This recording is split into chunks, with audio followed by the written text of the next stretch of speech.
I want to remind everyone that this meeting is being live streamed, and I want to remind our members to turn on and use your mics. If you have not turned in your travel vouchers, please get them to Chris as soon as you can.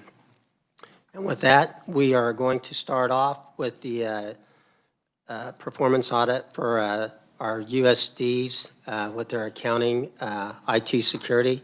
And we have Maury, is that correct?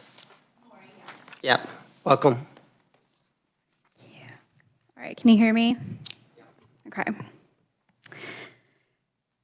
Thank you, Mr. Chair, members of the committee. My name is Maury, and I am here to present an audit evaluating access controls of school district accounting systems.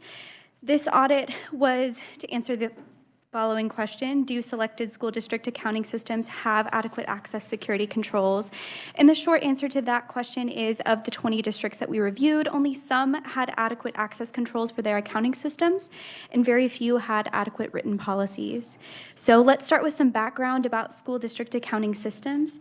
So school districts accounting systems record and track transactions and hold funding for K-12 expenditures like salaries and benefits, operations, student costs, among other expenses. So school districts are required to report on their finances to KSDE regularly and are also regularly audited by certified public accountants. However, school districts are not required to have specific accounting system access controls in place.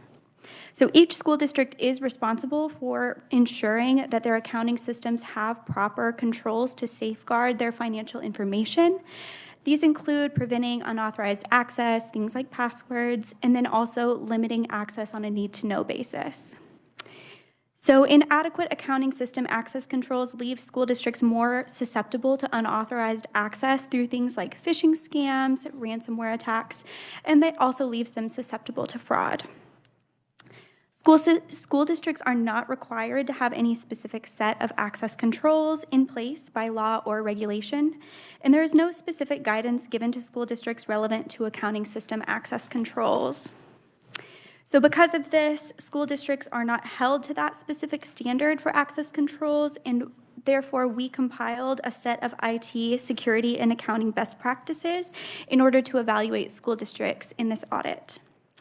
So we looked through a couple different resources to find that list of best practices, and we compiled information from the Kansas Information Technology Executive Council, or ITEC, and also from the National Institute of Standards and Technology, also known as NIST. We also reviewed accounting control best practices available through the Kansas Department Administration.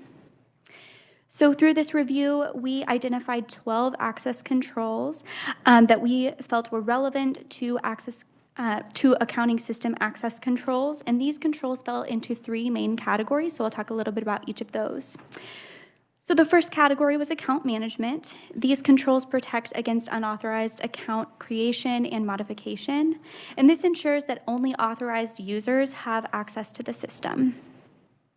The second category is identity management, and these controls protect against unauthorized users, and this ensures that unauthorized users cannot gain access to the accounting system. And then our last category was user limits controls, and these controls reduce the risk that users have more access than necessary. So we judgmentally selected 20 school districts to evaluate during this audit. And that selection included districts that were selected based on their location, their size, their population density, as well as by how recently our office has audited that district. So figure 1 will give you a little bit more details about the types of school districts that we selected. So one thing to keep in mind as we go through this audit is that we did expect districts to have all of the selected access controls regardless of their accounting system's age or functionality. And this is important to remember because there are a lot of different types of accounting systems. Some have been in place for many, many years, and some have been in place for maybe just a year or two. And so some of these have very different versions. They're old, new, have lots of different capabilities. And so regardless of the size of the district, regardless of the age or functionality of the system that we were looking at, we did want to see all of those access controls. And this is because the controls that we were looking for were the most basic controls that a system could have in place. So getting into our findings, first of all, let's talk about the overall outcomes. So none of the 20 districts that we reviewed had adequate IT security access control practices in all 3 categories that we evaluated. So figure 2 summarizes our overall results, but I'm going to talk about each of these in detail a little bit more for each of those categories. So first, let's talk about that account management. So this is that next section under account management. So these controls help regulate account access to school districts' accounting systems. So if you'll look at figure 3, you'll see that only 1 district had adequate practices for all 3 of the controls that we evaluated. The remaining 19 districts did not have adequate practices in 1 or more of the 3 controls that we looked at in this category. So we'll talk about each of those controls a little bit. So first, for 14 of the 20 districts that we reviewed, we could see that there was an account manager formally designated within the district's accounting systems. And these are people that are designated to do things like create or modify staff access levels.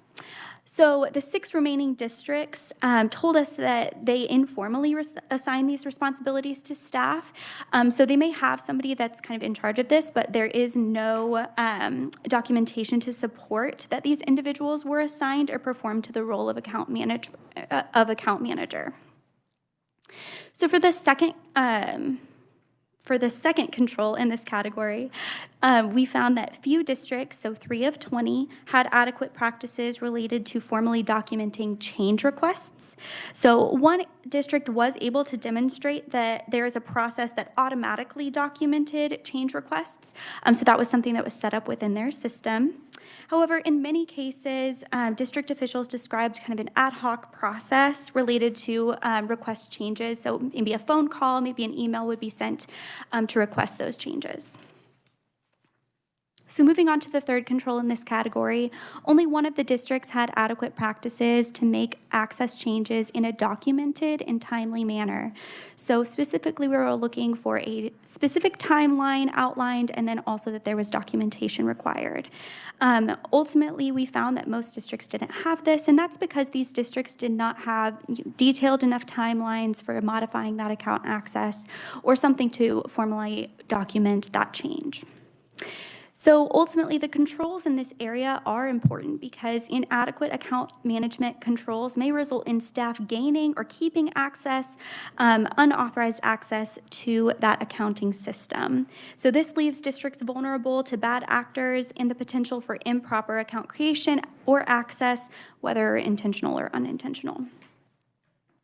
So let's move on to the second category here. We're looking at identity management.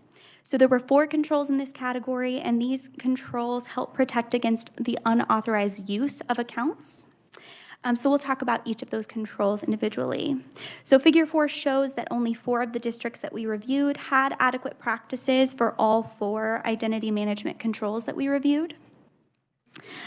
So most districts did have adequate practices related to the first 3 controls in this category, so we'll talk about each of those. So most districts, 19 of 20, had adequate practices related to assigning unique user IDs, and most of the time this is because the accounting software systems automatically assigned unique usernames to each of those users, and so they had to have a unique username in order to sign into the system. Most districts also had adequate practices to prohibit password sharing between employees. And in most of the districts, we were able to see that they had acceptable use policies that they required for each of their employees. Some districts even had their employees sign this, saying that they strictly prohibit sharing passwords. So the third category that most districts did have in place, 13 of 20 had adequate practices to lock system accounts after a predetermined number of failed login attempts. So if somebody tried to log in 5 times with the incorrect password, they would then be locked out for some amount of time. So staff demonstrated that these settings were in place within their systems. We were able to see that they were turned on, and in some cases, we were able to also verify that somebody had been locked out. So moving on to the last control in this category, less than half of the districts, so 8 of 20, required multi-factor authentication, or MFA, for users to access their accounting system. So this is just something that would be kind of an additional, you get a pop-up on your phone or something that says, are you trying to log into this account? And it would let you in.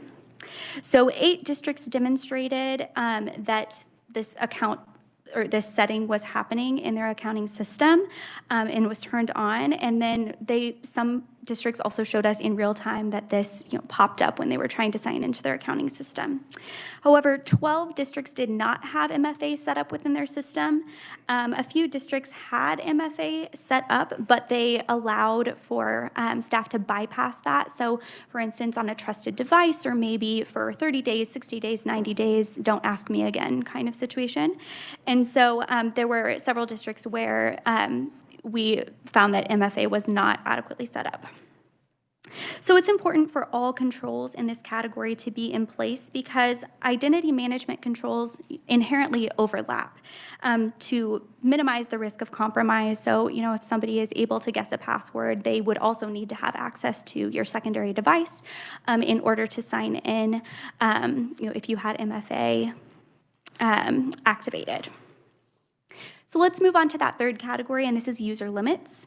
So the 5 controls that we reviewed in this category help ensure that the level of the user's access within the accounting system corresponds to the needs of their job. So Figure 5 shows that 11 of the 20 districts had adequate practices for all 5 of the controls in this area. The other 9 districts lacked 1 or more of the expected controls that we reviewed.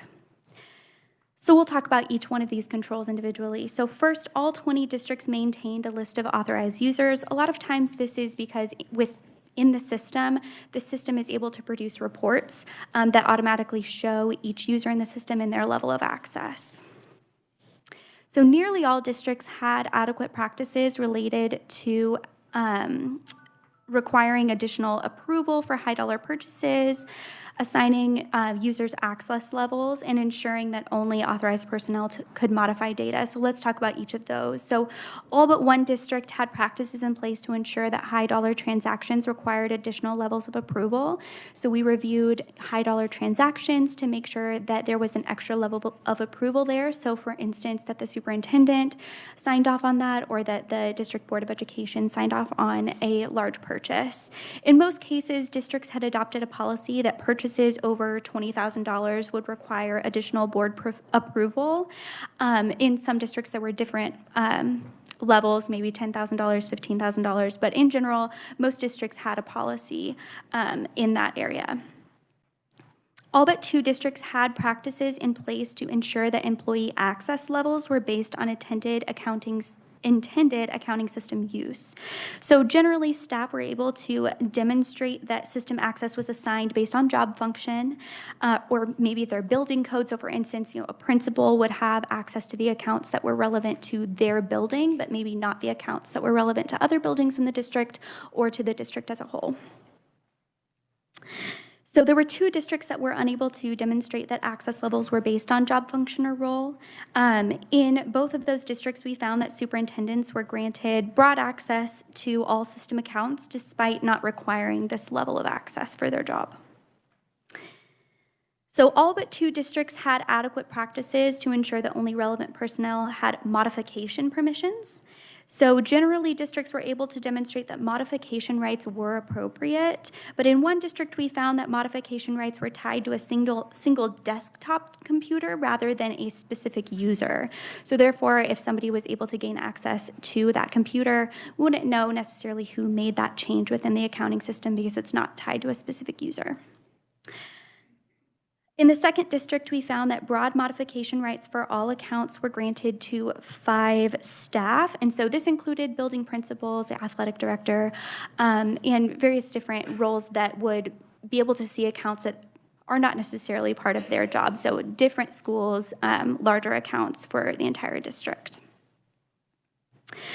So some districts did not have adequate segregation of duties practices. So this was 7 of the 20 did not have this. We expected districts to have practices in place that prevented any single user from having unmonitored access to school district's accounts.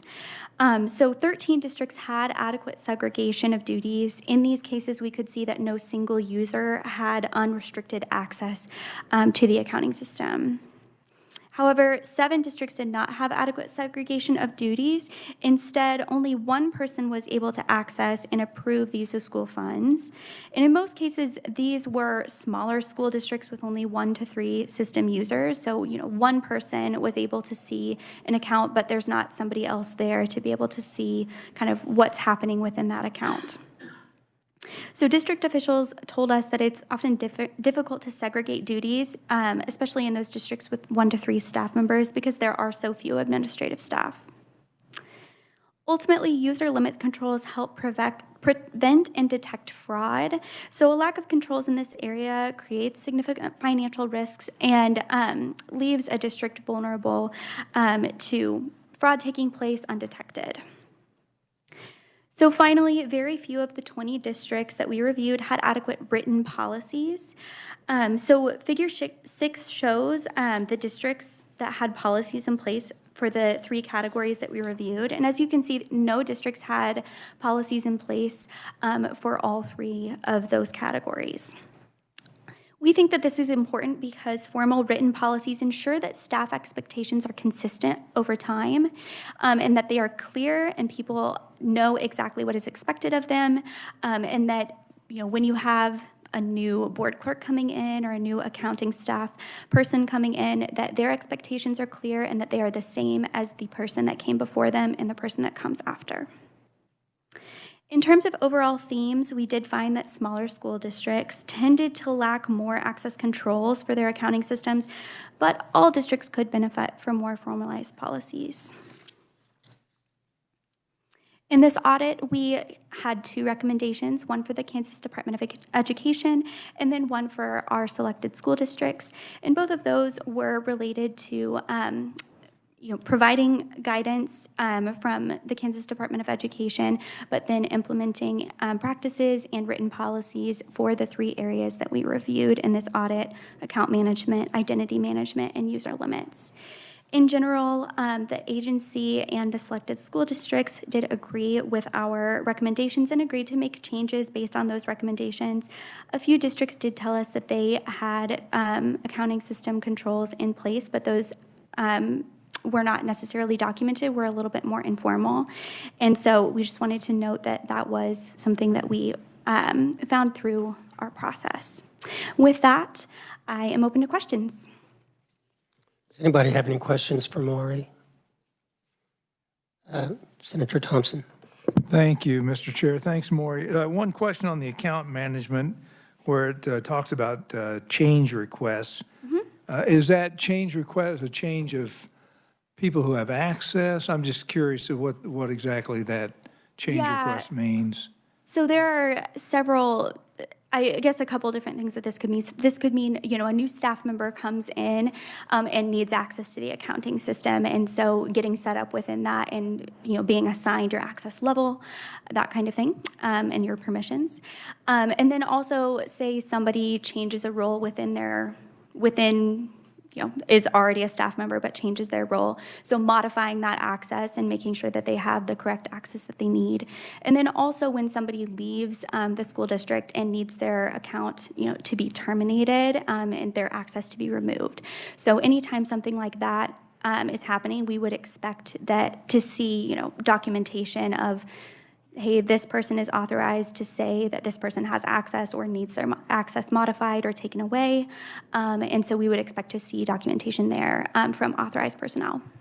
So with regard to that, I mean, it could leave a system exposed if you don't get timely changes of account manager. Somebody moves on, but they still may have access. Is that correct? Right, so that would be the risk, is that if something kind of fell through the cracks, that somebody was unable to, someone had access that hadn't been terminated in time or hadn't been terminated and somebody forgot about it, then that would be the risk, is that they would have access. Thanks, Maury. Thanks, Mr. Chair. Do we have any other questions at this time? Senator Holscher has a question. All right, Senator, go ahead. Thank you so much. Yeah, my question is this. I was reading some of the district responses, and I noticed one of them mentioned that the timing of the audit was an issue. I'm just curious if that was noticed maybe with any of the other districts. Maybe that's the only one that mentioned it in their response. But like I said, I was just curious about the time frame, if it happened to be an issue with other districts as well. So I think that there's never a good time for auditors to come knocking, I would say. But ultimately, this was happening kind of at the end of the year during the summer. And so we didn't necessarily hear that from everyone. We saw that in one of the responses, but I wouldn't necessarily say it was resounding. That might be a question for Dr. Harwood. Okay, great. Thank you. Senator Thompson. Thank you, Mr. Chair. Maury, in fact, on one of their responses, they said that many of the districts rely on the Kansas Association of School Boards for guidance and written policies. Did you happen to audit what those policies from KSB look like and whether they're adequate? We did look at KSB's policy recommendations, and that is actually one of the controls that we looked at. The high-level transactions having like additional levels of approval came from a recommendation from KSB. That's something that they recommend to districts. So there are several controls that they recommend to have in place, several policies that they recommend for school districts. There weren't any that were particularly relevant other than that one about transactions to the work that we were doing, but they do provide policy recommendations to school districts. Yeah. So they didn't get into whether or not, multi-factor authentication or password protection of any type. So it's a very minimal, limited guidance for those school districts. Yeah, there are definitely a lot of different controls that people can have in place, a lot of different policies. So we were looking specifically at these controls that we identified through other resources. So I can't speak to necessarily that they don't provide a lot of guidance for things. They just didn't provide for the things that we were looking for specifically. Okay. Thank you. I just want to say this is more of a statement than a question, but, I think this just signifies how important some of these security audits we do across the state. It's real easy to get stuck in your silos of what you're thinking about, and you don't think about the big picture. And I know I'm always concerned about security risks that we have in the cyber area, because I think it's not a question of if, it's a question of when we get hacked, and it's important that we make sure we pay proper attention to that. And Dr. Harwood, would you like to just step up and just talk a little bit about the agency's feelings about the audit and what steps you feel like you can take? I know our school boards, school districts are local governments, and you're kind of their oversight, so. Right, well, so in general oversight of education, so this is not an area where we have a lot of oversight where we tell them what to do. So to answer a couple of questions, mostly this happened in June, and so for the accounting people that would have been needing to work on the audit, it was the 12th month of the fiscal year trying to get into the next one. So I think I heard that quite a bit, that it was just not December would have been a much better time for the people that needed to respond to the audit than June, but again, that's just one of those things that happen. I think some of the issues here are the difference between policy, procedure, and practice. So KSB gives policy guidelines and for districts that subscribe, and they go through changes in federal law, regulation, and state law every year and update policy guidelines. So I think even in the audit, it talks about the policy guidelines. The superintendent should make sure that the security measures are in place. And then that was too broad. And so what we focus on at KSD is less about policy and more about procedure and practice. For the most part, what we've done with that is there are several groups across the state that meet about IT security for schools. We presented that with the things that we do and what we think they should do. We were already working on what would be just some best practices to implement. So that's what we'll get out the district saying, here are the things that you should consider adopting. What we'll do is we'll share that with KASB, and if they want to modify their policy guidelines to make them more specific to say, you should consider these things for fine. But I think that what most of the districts said was, we have this practice we do, but it's not written down. And so the practice may or may not have been adequate. The problem with when it's not written down is that sometimes that practice only lasts as long as the person that had that job lasts. And when the job changes, if it's not written down, it's not there. So we agree that even if it's not policy, but in procedure, it should be a written procedure that can be part of whatever that position is, no matter who has it. So I think the districts are mostly like that. We don't give specific accounting recommendations because they're required to have a certified public accountant that does that. So our recommendations will be much more around IT security versus some of the things like access controls be one thing, but then making sure you have separation of duties. Their accountant should be looking at that every year and then having findings to the school board about whether or not you have that. And as Maury said, when you only have 2 or 3 people in the district office, that becomes more difficult because an accountant's going to want you to have several steps. And if you only have 2 people, that's harder to get more than 2 steps. So. And this might be a question more for Maury than it is for you. I thought that the school districts in one of the responses said that their CPAs did not audit their computer security. Is that right?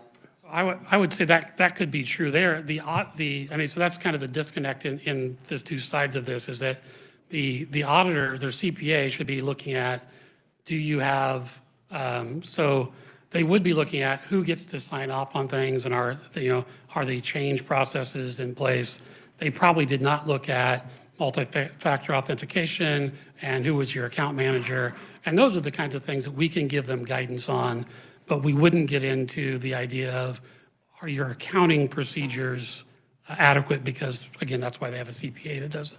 Well, I just know that when this becomes a problem, just like at the judicial system, they're going to go to the legislature and they're going to go to the executive branch and say, why didn't you do anything about it? And, I just hope, and I think you will. I mean, I hope we'll encourage them to make sure that they've got good protocols to keep data safe and to protect the citizens. Any other questions for Frank or anything? All right, thank you very much. Any other questions on the audit at all? All right, committee. Representative Tarwater had a confusion on the time. He is the chair of one of the committees that deals with this directly. So with your approval committee, I'd like for us to just real quickly skip over to review and approve LPA's budget.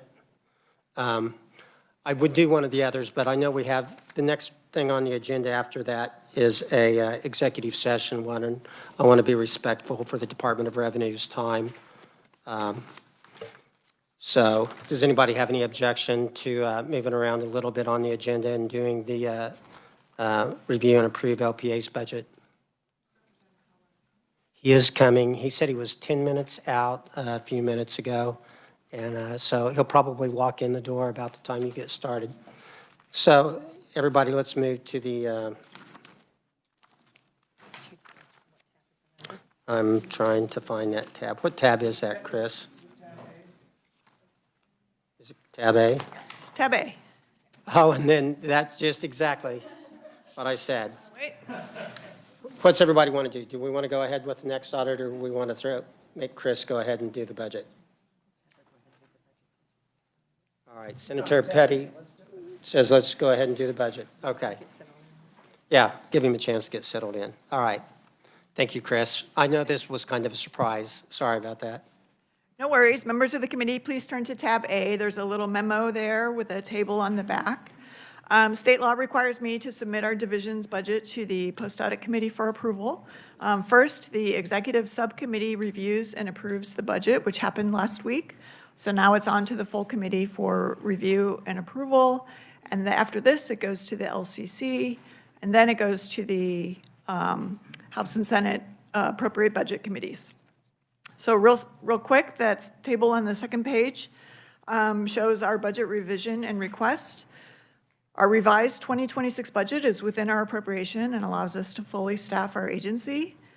Based on the revised budget, we'll have a surplus, and the budgeted funds will be lapsed back to the state general fund. And this budget allows us to fully staff our agency. And our requested 2027 budget is almost identical to the 2026 budget. Again, this allows us to fully staff our agency, and it's slightly below the revised 2026 budget amount because it includes less funding for contractors. We use any money that we don't spend from our fiscal 2026 revised budget to supplement funding for contractors in that 2027 year. I'd be happy to answer any questions. Representative Satin. Thank you, Mr. Chair. I think this is really just clarification. It looked like there was a $332,000 surplus that was lapsed back to state general fund for 26, but then the amount not spent in 2026 is going to be used to supplement funding for contractors, which, are those both true? They're both true, yes. Okay, how so? The lapse for 2026 revised is the anticipated lapse based on our revised budget amount. We anticipate we'll have lapsed money to return. And then our actual expenditures at the end of the year, if there's any money left over, then that gets reappropriated and we will use that to fund. Very good. So following the lapse, if there's any extra money on top of that. Okay, very good. Thank you very much. Thank you, Mr. Chair. Any other questions on the budget? Is there a motion to approve the budget as presented? Representative Tyson made a motion. Is there a second? Second. Or Senator Tyson made the motion and Senator Petty seconded. We should let Senator Peterson have that since it's so hard for him to get one in online. So we'll say Senator Peterson seconded it. Okay, any further discussion? If not, all those in favor of the motion say aye. Aye. All those opposed, no. Motion carries. All right, committee, thank you for your indulgence on that. You know, I know it's very important to have Representative Tarwater here because of his wisdom and experience and years in the legislature. So with that, we'll move on to the HPIP KHTC limited scope audit. Josh? Can you all hear me okay? Yeah. Okay. Well, thank you, Mr. Chair and members of the committee. My name is Josh Luthai. I'm presenting a limited scope audit requested by Senator Tyson. The audit objective was to review the amounts of HPIP and Kansas affordable housing tax credits that have been awarded and used over the past 5 years. We've looked at both credits in recent years, so some of the background information here may sound familiar to some of you. In terms of the answer to the audit objective, we didn't report on the amounts of HPIP credits businesses earned and used because of data limitations. But for the affordable housing tax credit, we found the state awarded about $73 million in credit since 2023, and that none of the credits have yet been used. I'll discuss each of those findings in more detail, starting out with findings related to the HPIP tax credit. Background information starts on page 3 of the report. HPIP, or the High Performance Improvement Program, encourages businesses to make capital investments and train its employees. By doing these things, qualifying businesses can earn state income tax credits. A qualifying business can earn a state income tax credit based on its expenditures for employee training and education. A business's expenditures must exceed 2% of its payroll at a specific work site. The credit a business earns is equal to the portion of its training expenditures that exceed 2% of its payroll costs. A business can only earn up to $50,000 of this credit each year. Additionally, the credit can't be carried forward, transferred, or refunded. A qualifying business can also earn a state income tax credit based on qualifying capital investments. A business that spends more than $1 million on capital investments in Douglas, Johnson, Sedgwick, Shawnee, or Wyandotte counties can earn a tax credit equal to 10% of the portion of its capital investment expenditures that exceed $1 million. For other counties, businesses earn a tax credit equal to 10% of the portion of their investment that exceeds $50,000. To earn either credit, a business must be certified by the Department of Commerce. Being certified by Commerce means the business meets HPIP participation criteria. Businesses will then generally work with the Department of Revenue, or KDOR, to use their tax credits. Insurance companies, however, will work with the insurance department to use their credits. Starting on page 5, we discuss the data limitations that prevented us from reporting on how much HPIP credit businesses earned and used. We reviewed 3 HPIP datasets for this audit. KDOR gave us 2 datasets as part of the audit. We also had a 3rd dataset from a prior audit we did. The datasets overlapped for a couple tax years, so we compared them to see if they were consistent, and they weren't. For example, for tax year 2019, one dataset showed businesses earned about $900 million in HPIP credits and used about $90 million. A second dataset showed businesses earned about $230 million in credits and used about $110 million. And the 3rd dataset showed businesses earned about $160 million and used about $100 million. Because the data were inconsistent, and because this was a limited scope audit limited to 100 hours, we couldn't determine what actual amounts of HPIP credits earned and used were. It would take a full audit to adequately review KDOR's data for accuracy. We talked with KDOR officials to understand what caused the data inconsistencies. KDOR officials told us the data inconsistencies were due to a combination of data entry errors, tax system limitations, and the complexities of the HPIP program and the businesses that participate in HPIP. For example, KDOR officials told us that some businesses that earn HPIP credits pass their credits through to owners or shareholders. Those entities claim the credits on their tax returns. KDOR officials told us they have to manually track significant amounts of information and adjust tax data to avoid double counting amounts of credit claimed. They told us that didn't always happen. KDOR officials told us they're reviewing their HPIP data for accuracy and plan to have the work done by the start of 2026. We recommended KDOR continue its review and corrections and report the corrected data to the legislature when it's available. Now I'll turn to talking about the Kansas Affordable Housing Tax Credit, or the KAHTC. Background information for this credit begins on page 7. The Affordable Housing Tax Credit is a state tax credit that matches the federal low-income housing tax credit. Both credits are administered by the Kansas Housing Resources Corporation, or KHRC, and are meant to subsidize the development of affordable housing. KHRC awards both credits through an application process. Housing developers apply for credits. Those that receive credit awards exchange their credit awards with investors to get investments in their housing projects. This helps the developers reduce their development costs and, in turn, charge tenants lower rents. Once housing developments are completed and available for tenants to occupy, the investors that received affordable housing tax credits begin using those credits to reduce their state income, premium, or privilege taxes dollar for dollar. The affordable housing tax credit is neither transferable nor refundable, but it can be carried forward for up to 11 years. Additionally, affordable housing tax credits work a little differently from other tax credits you might be familiar with. Affordable housing tax credits can be used annually for 10 years. So, for example, if a housing project receives $1 million in state credits, investors can claim $1 million in credits every year for 10 years.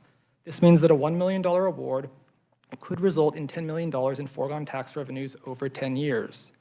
And because KHRC makes annual awards, this credit has a sort of a stacking effect where potential foregone tax revenues may ramp up over time, and I'll talk a little bit more about that here in a second. But first, figure 1 on page 9 shows the amount of credit KHRC awarded since 2023. The tax credit was created in 2022, and 2023 was the first year in which KHRC made awards. And as figure 1 shows, KHRC has awarded almost $73 million in credits as of August 2025. However, no investors have used the affordable housing tax credit to reduce their tax liabilities yet. As I said earlier, investors can't use their credits until the housing projects to which those credits were awarded are complete and available for tenants to occupy. At the time of our work, KHRC told us 2 projects were recently completed, So while no one has used the credit yet, investors are likely going to begin doing so soon. And over the next couple decades, investors' use of the affordable housing tax credit may result in as much as $1 billion in foregone state tax revenues. KHRC has already awarded about $73 million, and in the last legislative session, legislation limited the awards KHRC can make in future years. That legislation also sunsets the tax credit at the end of 2028. Between those two changes, KHRC may award an additional $34 million in credits by the end of 2028. That would be roughly $100 million in tax credit awards, and because those credits could be claimed annually for 10 years, it means potentially $1 billion in foregone tax revenues over the next couple decades. I would note that this estimate considers only potential foregone tax revenues due to investors' use of the credit. It doesn't include any potential returns, such as tax revenues due to incented economic activity that KHRC officials told us might offset the credit's costs. Figure 2 on page 11 helps illustrate how and when the state may experience foregone revenues due to investors' use of the credit. The figure also helps illustrate that stacking effect that I mentioned earlier. As the figure shows, in tax year 2026, investors may use credits awarded in 2023. KHRC awarded about $25 million in credits in 2023, and the figure shows investors may use those credits in tax years 2026 through 2035. Then, in tax year 2027, the figure shows how potential foregone revenues could increase as investors begin using tax credits awarded in both 2023 and 2024, and so on and so forth, until potential foregone tax revenues top out at about $107 million a year, and that would last for a few years, at which point those foregone tax revenues would begin decreasing as investors' 10-year credit periods expire. Now, this figure assumes it takes about 3 years for investors to begin to use their credits, that investors don't carry forward any credit, and there are no issues that prevent investors from claiming their tax credits, such as developments returning their awards or investors not having enough tax liability to use all their credits. If those assumptions don't hold, then the actual foregone tax revenues may be less than what we've estimated, or they may happen in different years. And as I said, the credit sunsets after 2028. That means KHRC won't make any awards after 2028.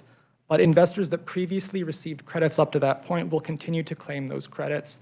The fact that the program is sunsetting doesn't mean those credits expire. To wrap things up, our recommendation to KDOR about the HPIP data is on page 13, along with KDOR's response to the recommendation. At the bottom of page 13, we also discuss how it would take a full audit to review KDOR's HPIP data. Both KDOR and KHRC provided written responses to the audit. KDOR's response begins on page 15, while KHRC's begins on page 19.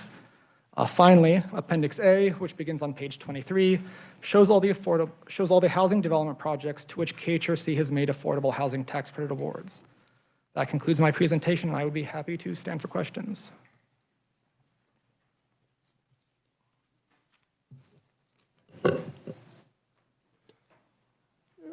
Representative Sawyer.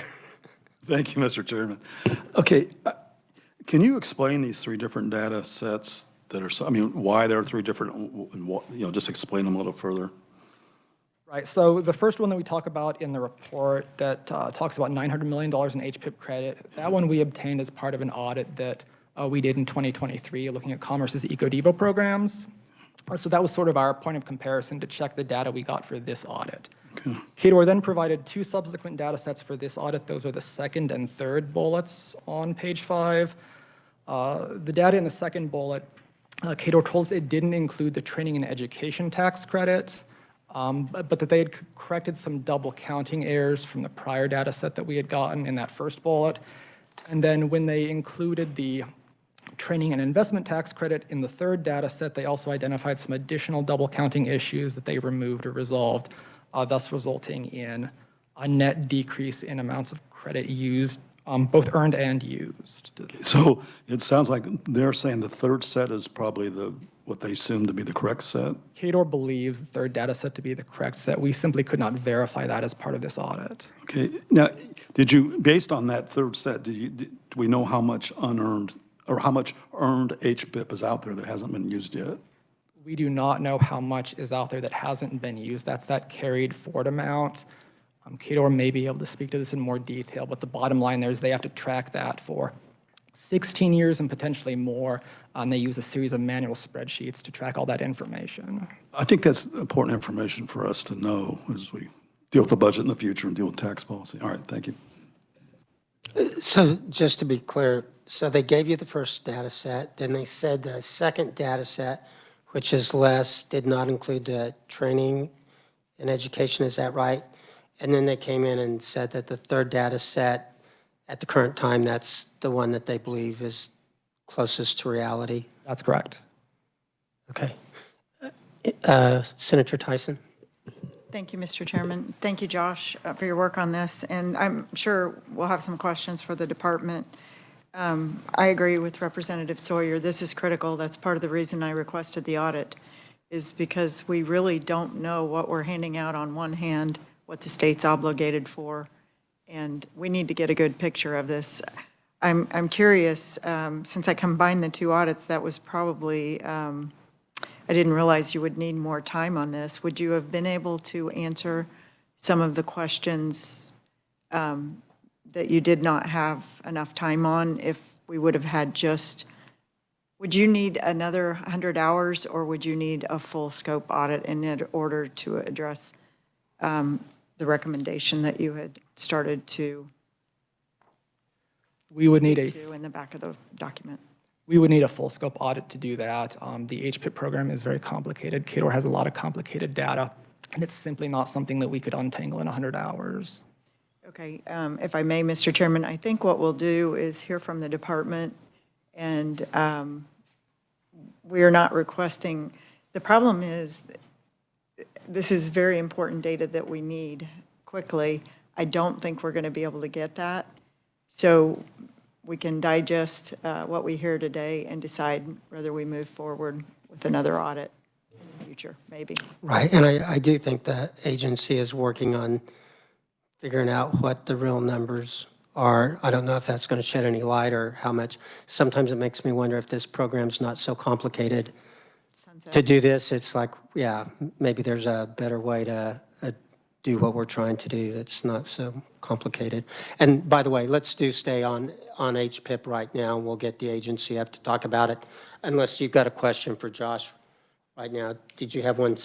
Yeah, on this one, and I guess it's interesting, you have one data set showing that filers earned about 900 million, and then it evaporated all the way down to 160 million by the third data set.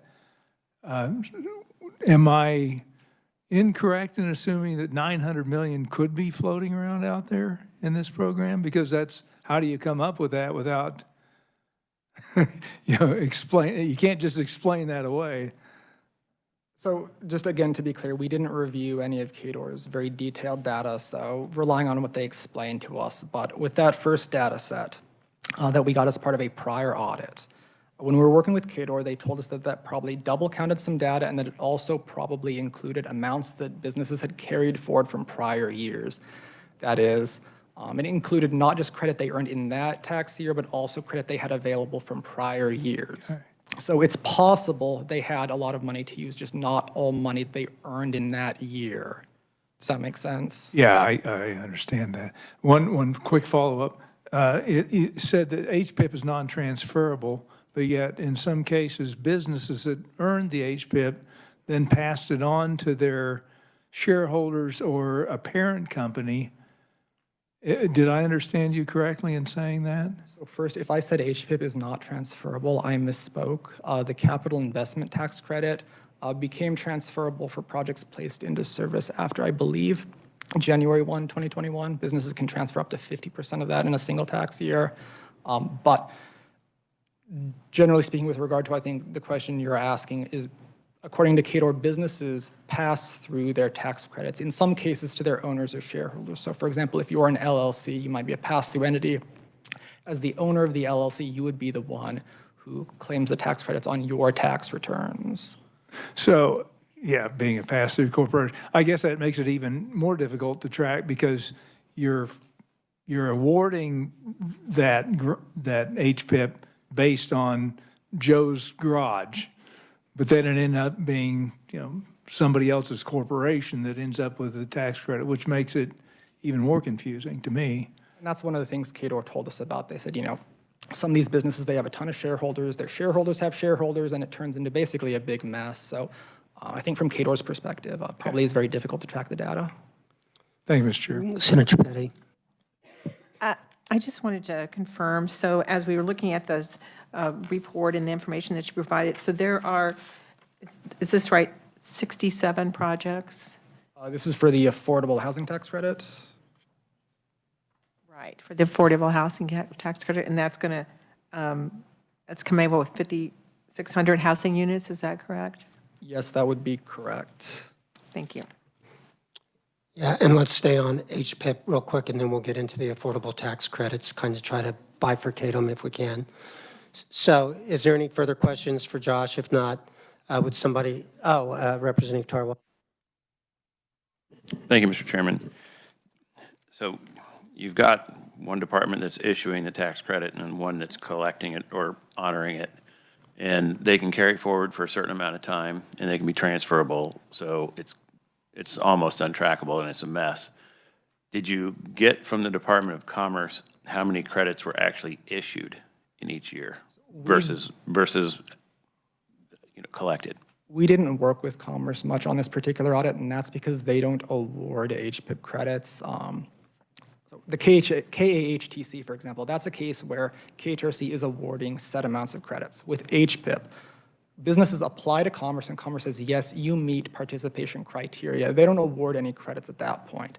The business then goes out and makes its qualifying capital expenditures or its training expenditures, and then it files its tax information with KDOR, at which point KDOR is going to say, okay, well, you're saying this is the amount of credit that you earned. They're going to basically validate that and then allow some amount of that credit against the business's tax liability. So it's not an awarded credit per se. It's something that businesses are entitled to if they meet program criteria. So how do they track then when it's transferred, when they transfer 50% of it? I believe that's something that businesses work with Commerce on and submit some documentation for that. So Commerce does play a role on Transfer side of things, the yes. transfer side, okay. All right, thank you. All right, are we ready for someone from Revenue to come forward? Kathleen, welcome to the committee. But before we let into you, I want you to know that I've always respected your intellect and hard work. Okay. Thank you, Mr. Chairman. Members of the committee, my name is Kathleen Smith, and I'm with the Department of Revenue. I'd like to try and explain the data sets. I think Josh did an excellent job. The first data set that was provided back in 2023 for that audit did actually include carry forward in the amount of credit claimed. So that was a double count per se. So that's why the large number of 900 million. It shouldn't have. The second data set that we provided was part of this audit, and it was provided on August 1st. And it did not include the training and education tax credit, and it also included some duplication of information, and that is because of our pass-through entities. The pass-through entity has to file the K-59, which is the credit schedule, with their tax return. And then their shareholders or members or partners claim it as well on their income tax return. So there is possible duplication there. So we need to make sure that we're taking out that duplication or those partners, shareholders, and members. We want to make sure that we're not double counting the data. And then the third data set that we provided on August 13th, we believe, KDOR believes that this reasonably reflects what are the actual numbers for tax years 2019 through 2023. And we did provide that information to LPA. I don't believe it is part of your report because they did not have time as part of the audit to validate that information, but it was provided. So the number of 333 filers with 160 million in HPIP credit, do you think that's the correct number? They do have 3 different numbers on there. Okay, and let me speak as well on this. We are, these numbers change daily because tax returns are being filed, amended tax returns are being filed. We make adjustments as well every day to different returns, and we are undertaking a special project with this specific credit in that we have dedicated an individual to actually go through each one of our HPIP certified entities and ensure that the information that we have in our tax system is accurate and correct. So with that validation of data that is occurring by our employees, those numbers are changing as well.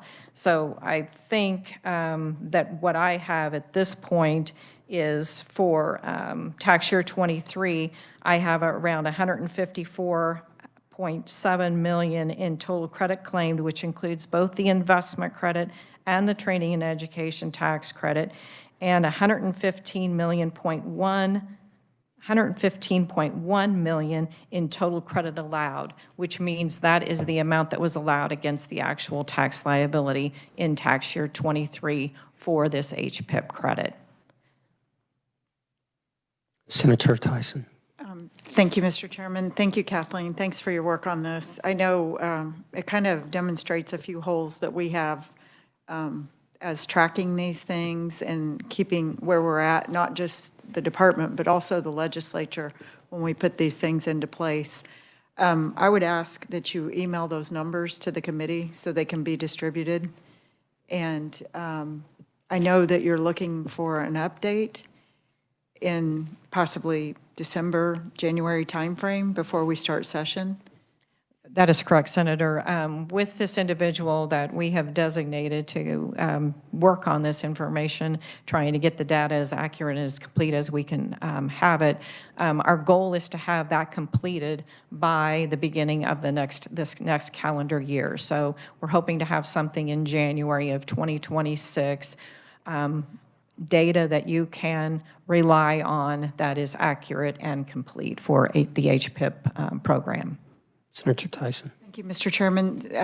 That would be helpful, and obviously the sooner the better, but I understand. I would also ask that you send that data as quickly as possible, but are there any other programs that should be on our radar that might have similar consequences or be in a similar situation as to HPIP? And you don't have to answer that off the top of your head. Could you please get back to us on that and let us know? Yes, we can do that for sure. Thank you. Yes. Thank you, Mr. Chairman. And I would just be interested if, I mean, this sounds so complicated, you guys can't even keep track of it. Is there a simpler way we could have the same outcomes substantially without, and be able to actually understand where we are? I mean, do you guys talk about stuff like that? We do speak about that, and I don't know that there is anything better than what we're doing at this time unless we were to enhance our tax processing system. And that can only be done within a very limited window because of our tax processing season and then our extended processing season. So we've got a very, very small window with which to work with. Senator Tyson. Thank you, Mr. Chairman. Part of the complexity of tracking it is the transferability. And I think that just created an even bigger situation that makes it more difficult to track, Mr. Chairman. But that would be up to Kathleen and the department to respond. Transferability is a large part of our challenge that we face, as well as the 16-year carry forward. 16 years is a long time. And with the pass-through entities, like Josh had spoken, some of these entities have hundreds and hundreds and hundreds of shareholders, and then that level then has to go down to the next level. I mean, some of those are then pass-through entities. So we can go several levels before we actually get to the end user. So trying to track that for a specific taxpayer for a specific worksite location is extremely difficult.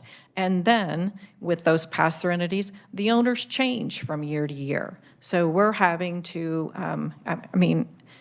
you can just see that it's very difficult at this point. Any other questions on HPIP for either the department or Josh? Okay, seeing none, thank you very much. Thanks for your work. And with that, let's go to the housing tax credits. Josh, can you come back forward and take questions on the housing tax credits? I've got one. I'm going to get in a little bit early, but so if I go to page 24, this is one. I start out for one that is of interest to me. I notice in my home county, there's a tax credit for $489,683 for 110 units on page 24, Detroit Affordable Homes. So the way I understood your presentation, does that mean that they get $489,000 worth of tax credits a year so that the total outlay by the state is approximately $4,896.83? Over 10 years, yes. Over 10 years. So then I go up to, I'm looking at another one of these ones, and I look at, in 2024, Merrick Development, the name's not important, but they did 24 units, had $422,000 worth of tax credits. And if I do the math on that, is that, there's $175,833 of tax credits per unit? Am I understanding that? I am not good enough at math to do that in my head right now, but you may be correct. This is for, you said the Merrick Development? Yeah. All right, so the total amount of credits claimed on that one over 10 years would be roughly 4.2 million, so 4.2 divided by 24, whatever that comes out to be. 4.2 million divided by 24, about 175,000. Is there any chance that some of those units are like triplexes or quadplexes, so it's like 4 times that many housing units or anything, or these actual units? KHRC could maybe speak to this better. I believe they are individual units. However, they are not necessarily apartment units. The LIHTC or the KHTC can be used for a variety of different kinds of developments. So it's not necessarily just an apartment building. It could be Single-family dwellings? Yes. So it could be that the state tax credit per house built is $175,000, if my math's right, Potentially, I do not know what kind of over the development. life of the project. Yes, I don't know what specifically this kind of development is, so. Okay, that's fine. I'm just kind of looking at that math. Representative, I almost called you a senator. I'm sorry for the misspeak. I always give all these senators the benefit of the doubt and call them representatives, but I know you're a House trained, so I'm sorry. Representative Tarwater. Thank you, Mr. Chairman. And I'm not near as funny as I think I am I? that's in addition to the federal program that also has a tax credit that they exercise in order to, a lot of times, trigger our program. Yes, historically, or since this program was created, the state credit was a match to the federal credit under legislation passed in the past session. That may change because there are some limits on how many credits KHRC can award each year going forward. So it may mean that in future years, it's no longer a one-to-one match. Right. So, Mr. Chairman, that's why we took a close look at it last year, because that $175,000 a unit is our portion. There's also another portion from the federal government that's equal to that per unit, or close to it anyway. Can you tell me, sir, what the rent requirements are? Like, they're rent-controlled units, right, for 20 years or so, 30 years? They are rent-controlled units. I can't tell you what the exact qualifying criteria are off the top of my head. I can get it for you, though. And how many occupants that live in these developments have to actually be low income? Again, I would need to review my notes to get those criteria for you. I believe most of the developments, well, actually, sorry, let me take that back. If you flip back over to page 23, you'll see the header for the table shows number of low-income units and the number of market rate units. My understanding is the number of low-income units are the number of units that are supposed to be occupied by individuals who would meet low-income criteria. Okay, I think we'll need some clarification. I think KHRC will be able to probably answer some of these questions. So these are transferable tax credits, and I was wondering if you looked into what the developers actually get for the tax credit. So Kansas is on the hook for that $175,000 a unit, but the developer that earned the credit usually gets about half of that because they have to sell it on the open market 10 years out. And so did you do any research on what these tax credits are ultimately worth to the developer so we can maybe find a better way to reward the developer without having such a large bill? We didn't look at that as part of this audit. I would also note that the KHTC, it is not a transferable credit. My understanding is the developers get the awards, and they could theoretically keep them and use them themselves if they wanted to, but oftentimes they will work with groups of investors to, it's not a transfer per se, it's going to sound like one, but they basically exchange their tax credits to the investors for equity in the development, and then the investors are the ones who claim those credits down the line. Okay. But you didn't figure out what the discount on that is for the investor? No. Okay. That's all I have for him. Thanks. Representative Clayton. Thank you, Mr. Chair. Thank you. So my question is this, and thank you again. I'm a substitute on this committee, so I'm a little bit out of my depth here, so forgive my ineptitude. But I noticed that KHRC's response is that they've been audited 3 times. These are all just legislative post audits that they're citing here, or are they citing other types of audits? I believe they are referring to our audits. We did a look at new incentives in 2023. Those were new incentives created in 2022. We did a general audit of KHRC's oversight of development's compliance with LIHTC rules, and then there's this audit. Okay, and so were those all requested by legislators, or? The review of the newly created incentives was statutorily required. It wasn't an audit per se, but I'm sure it felt like one to the agency since we basically did things the way we would if it were a full audit. This one was requested by Senator Tyson, and I believe the general LIHTC one was requested by Representative Tarwater.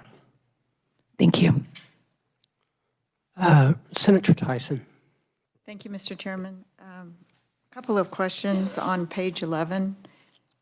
You mentioned that it tops out at $107 million in approximately 2033. I'm wondering, some of these estimates, we don't have the final numbers for 2025, so what did you use for that?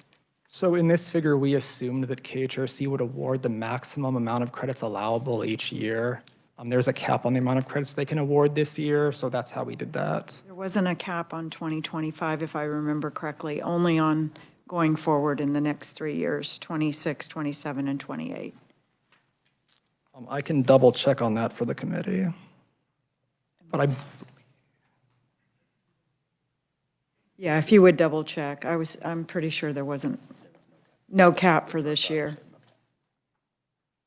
So that's why I'm curious as to what you used for a 2025 number.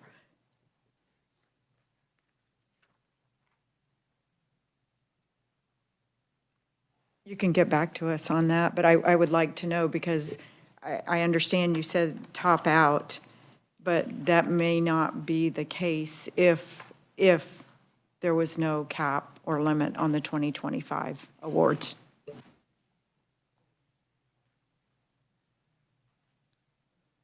I was just told it was capped at 25 million. okay, so then that is how we did it, yeah. Okay, so that's what I wanted to make sure. So you used the 25 million for 25 and then the 8 million for the other 3? Yes, let me double check and make sure I'm not lying. Yeah, so 2025, the cap is 25 million total, and then 26 through 28 was 8.8 million total. So the legislature could actually deal with that high number by coming in and dealing with those out years next year? It could, yes. It could. Okay. Thank you, Mr. Chairman. Senator Petty. Thank you. So I am looking on page 10, and that second bullet where it says to award an additional 8.1 million in 2025. So there was a 25 million cap, but there was only 8.1 million awarded. KHRC has made KHRC has made less than 25 million awards to date. It's going to make one more round of awards here in 2025, so that's where that 8.1 million would come from. So they do have up to 25 million, but they've only, to this point. So back in figure 1 on page 9, they awarded almost $17 million this past calendar year, and that's going to leave them with that roughly 8 million for the remainder of the year. Okay, and thank you. And then I'm not sure that in this audit, we asked the question about what I thought that this legislation led to, and that was increasing the number of affordable housing in the state of Kansas, because that was a problem that we had across the state. Was that a question, was that part of this audit at all? No, this audit was exclusively focused on use of these credits, so we didn't look at anything like the extent to which this may have increased housing stock or anything like that.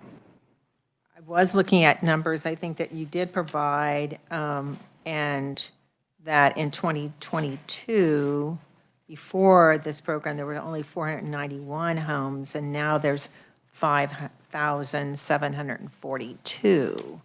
So when we look at is this program leading to more affordable housing, that would appear to be is achieving its goal. I believe you may be looking at KHRC's response to the audit there, so I would let them speak to. Okay, thank you. Senator Thompson. Thank you, Mr. Chair. And just to be certain that I'm looking on this stacking effect on page 11, and I think you addressed it on page 10. So we would forego about almost $1.1 billion over the next 15 years. So you could effectively add that up, like over the 10 years, I came up with 885 million. Is that correct? So the 2026 amount is just the amount that you're expecting to forego in 26, but then in 27, it's that plus the 55.9. So let's say if they take all the 25.3 million in 26, does that subtract from that amount in 27? No. Okay, so the amount that's available to those tax credits in 26 don't carry over to 27. That's 27's in addition to. So you can add up each of those bar graphs, and over the next 10 years, you're talking $885 million in the next 10 years. Yes, if you add the number at the top of each bar, that gets you the total potential. Okay, which eventually 1.07 billion over the next 15. Correct. Okay. Thanks, Josh. Representative Sutton. Thank you, Mr. Chair. This question is probably better addressed to me than to you because I voted on this thing, but maybe you can help refresh my memory just a little bit. When it was sold to us, the need was based on the fact that, in rural Kansas, it's tough to find construction companies and we need the affordable housing, and that all made perfect sense to me. But as I go through the list of projects, I see Wyandotte, Sedgwick, Johnson, Douglas. I see very well-populated areas where it's not hard to find a construction company. Is there any steering mechanism in the legislation to steer it towards rural development, where I believe this was intended to focus? I am not aware of any such mechanism. I'm not seeing any sign of it. I just wanted to make sure I was on the right path here. And while we're on this kind of the same topic, I also noticed most of these look like they're doing exactly what we intended. All of these are low-income units, but I see some that have up to 50% market value. So again, I would probably ask, was there any stipulation as to what percentage had to be low-income housing? I think this is similar to Representative Tarwater's question. I can get the exact criteria for you in terms of what portion of the units need to be occupied by low-income tenants. I'm sure KHRC could also provide that information. And we have Ryan Vincent here with the Kansas Housing Resources that may be able to answer some of these questions. That'll be perfect. Thank you, Mr. Chair, and thanks for your patience. Yep. Anything else for Josh? And I think we'll let Ryan come up and talk just a little bit, and then we can ask and get maybe a better understanding on some of these questions we're asking. Ryan, would you like to come forward?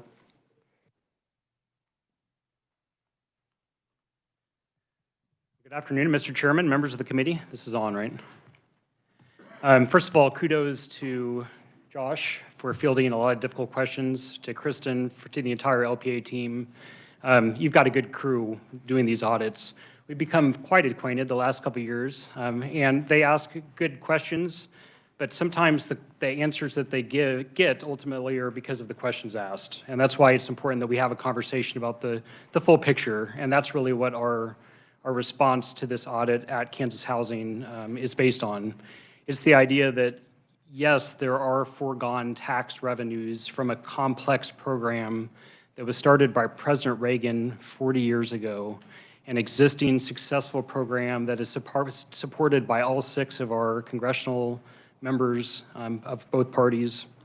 It's the largest generator of affordable housing development in the nation and continues to be a program that brings much value to you all as the state legislature, because when we were charged with running the Kansas Affordable Housing Tax Credit back in 2022, it was an existing program that had existing partners, that worked with existing communities, that was ready to run. And you see that in the numbers that we provide here today. So if you'll give me just a couple minutes to just summarize my written response, and then I can try to address some of the great questions that were asked in the committee. I'll try to be brief. A reminder that we've had 3 audits of this program. There have never been any recommendations or findings, again, showing the remarkable achievement of choosing an existing state housing agency and program and resources. But this is a limited scope audit, and it asked a very specific, narrow question. And because of that, you got a very narrow, specific answer through no fault of LPAs. I would bring you to look at my written response, or KHRC's written response, and to just remind you that as policymakers, you all deserve the full picture before you make those policy decisions. And the full picture is that KHRC, through the Kansas Affordable Housing Tax Credit these last couple of years, has tripled our production of affordable housing across the state, both rural and urban areas alike. In 2022, we built 491 homes through this program. And I'll remind you that these homes will be rented for hundreds of dollars below market rate for the next 30 years, which leads to some of the cost discussion that we're going to be having later. Because of the Kansas Affordable Housing Credit, we've now developed 5,700 units, tripling our production. Just the development budget of the homes that are already built through this program equals $1.5 billion with a B dollars across Kansas. We don't give the credits until the housing's built. Without these credits, the homes wouldn't have been built. Without the credits, the dollars wouldn't have been spent in your respective communities. These programs generate, or these properties generate, short-term economic development and tax revenues immediately. They pay income tax, property tax, sales tax. The state has been enjoying those receipts for the last 2 years without a single dollar claimed yet of the credit.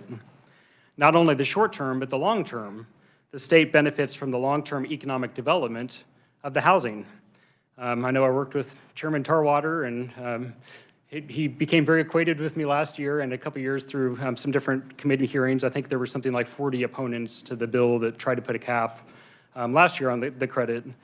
But he heard from the chambers of commerce, from the economic development groups, from schools, from all kinds of different parties that were talking about how affordable homes for 30 years bring real value for our neighborhoods, for our communities.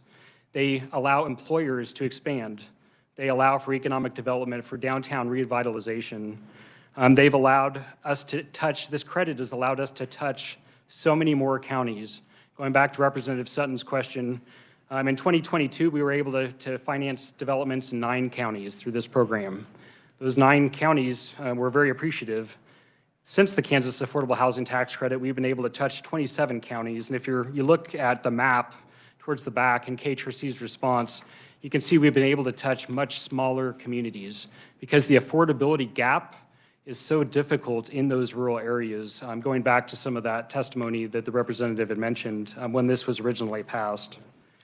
I do want to also remind you of some of the testimony that was provided last year about how we are now leveraging federal private activity bond cap, a federal resource that's been untapped and returned to the federal government year after year after year. We went from $5 million in private activity bond usage to $251 million last year. So when you hear about $1 billion in potential foregone tax revenue, it's only fair that you think about the other dollars that we're leveraging, whether it's private, whether it's the federal resources, like the private activity bond, that going forward, we will no longer be able to use because of the recent cap. So you all are the policymakers, but you also deserve the full picture. And that's why I'm happy to be here today. I'm happy to address and work with you all to get the policy that you want for our state to address your constituents' housing needs. Whatever programs and resources you charge us with, we're going to run them well, as we've proven to you all through our recent audits. But we're going to continue to do our best to meet the affordable housing needs of our state. If you'll allow me real quick, I do want to touch on just a couple of the things to try to save time for everyone. One of the questions asked was what the credit was generally selling for. Historically, the federal credit has sold in the range of 85 to 90 cents. At one point, it was actually over $1, which is because of kind of tax intricacies. The state credit is fairly new, and we haven't yet had a lot of time to see it. It doesn't sell at that range, but it doesn't sell at the 50-cent level either, so it's somewhere in between. And again, that's something that's a policy decision for you all, whether that's the best bang for your buck. But going back to it, we are using an existing resource. We have an existing infrastructure. There's very little administrative cost to the state. And those are all things that you as policymakers have to balance, and I respect the work that you have to do in that. There was, I guess we already talked about, there was a cap put on this current year, so we will be making one additional award, and then from here on, we'll be sticking with that. I believe it's 8.8 million going forward. And then going back to kind of the rural versus urban, this program wasn't slated just for rural, it wasn't slated just for urban. We have a big state with a lot of diverse housing needs. We have a full housing study. We've got a qualified allocation plan that has set-asides for rural areas, for urban areas. I can look at each one of your different districts and I can tell you about the housing needs in your communities, both lower and moderate income. I can tell you that our housing needs are vast, but investment in housing pays for itself. We've seen studies from other states that administer these very credits that show that a $1 tax credit brings $5 in a return on investment. That's something you all could look into as the Legislative Post-Audit Committee if you think that something like that could actually look into return on investment for the state would be of interest. And we at KHRC, as your housing finance agency, would be ready to work with LPA if that's something you desire. So happy to field any questions. I'm not sure if I've addressed them all or not. Representative Tarwater. Thank you, Mr. Chair, and thanks again for coming back in on this. I know you guys are really busy, and you're always so good to work with, and I appreciate all that. I had a couple of questions that I asked earlier on the rent. It's rent controlled, so what is the proportion? How much below market do they have to be? It is a great question, Chairman. I'm sorry, or Representative, in this case, I should have responded to that. So through our qualified allocation plan, the developers are given points for if they select to have a higher percentage of low-income units at the properties. So I can't say, I think generally it's 40% of the units are set aside for very low-income individuals, and then the rest are all controlled by HUD rent limits. It is important that we have mixed income developments. It's important for a number of reasons, and even some, potentially market rate units. There's fair housing implications of that.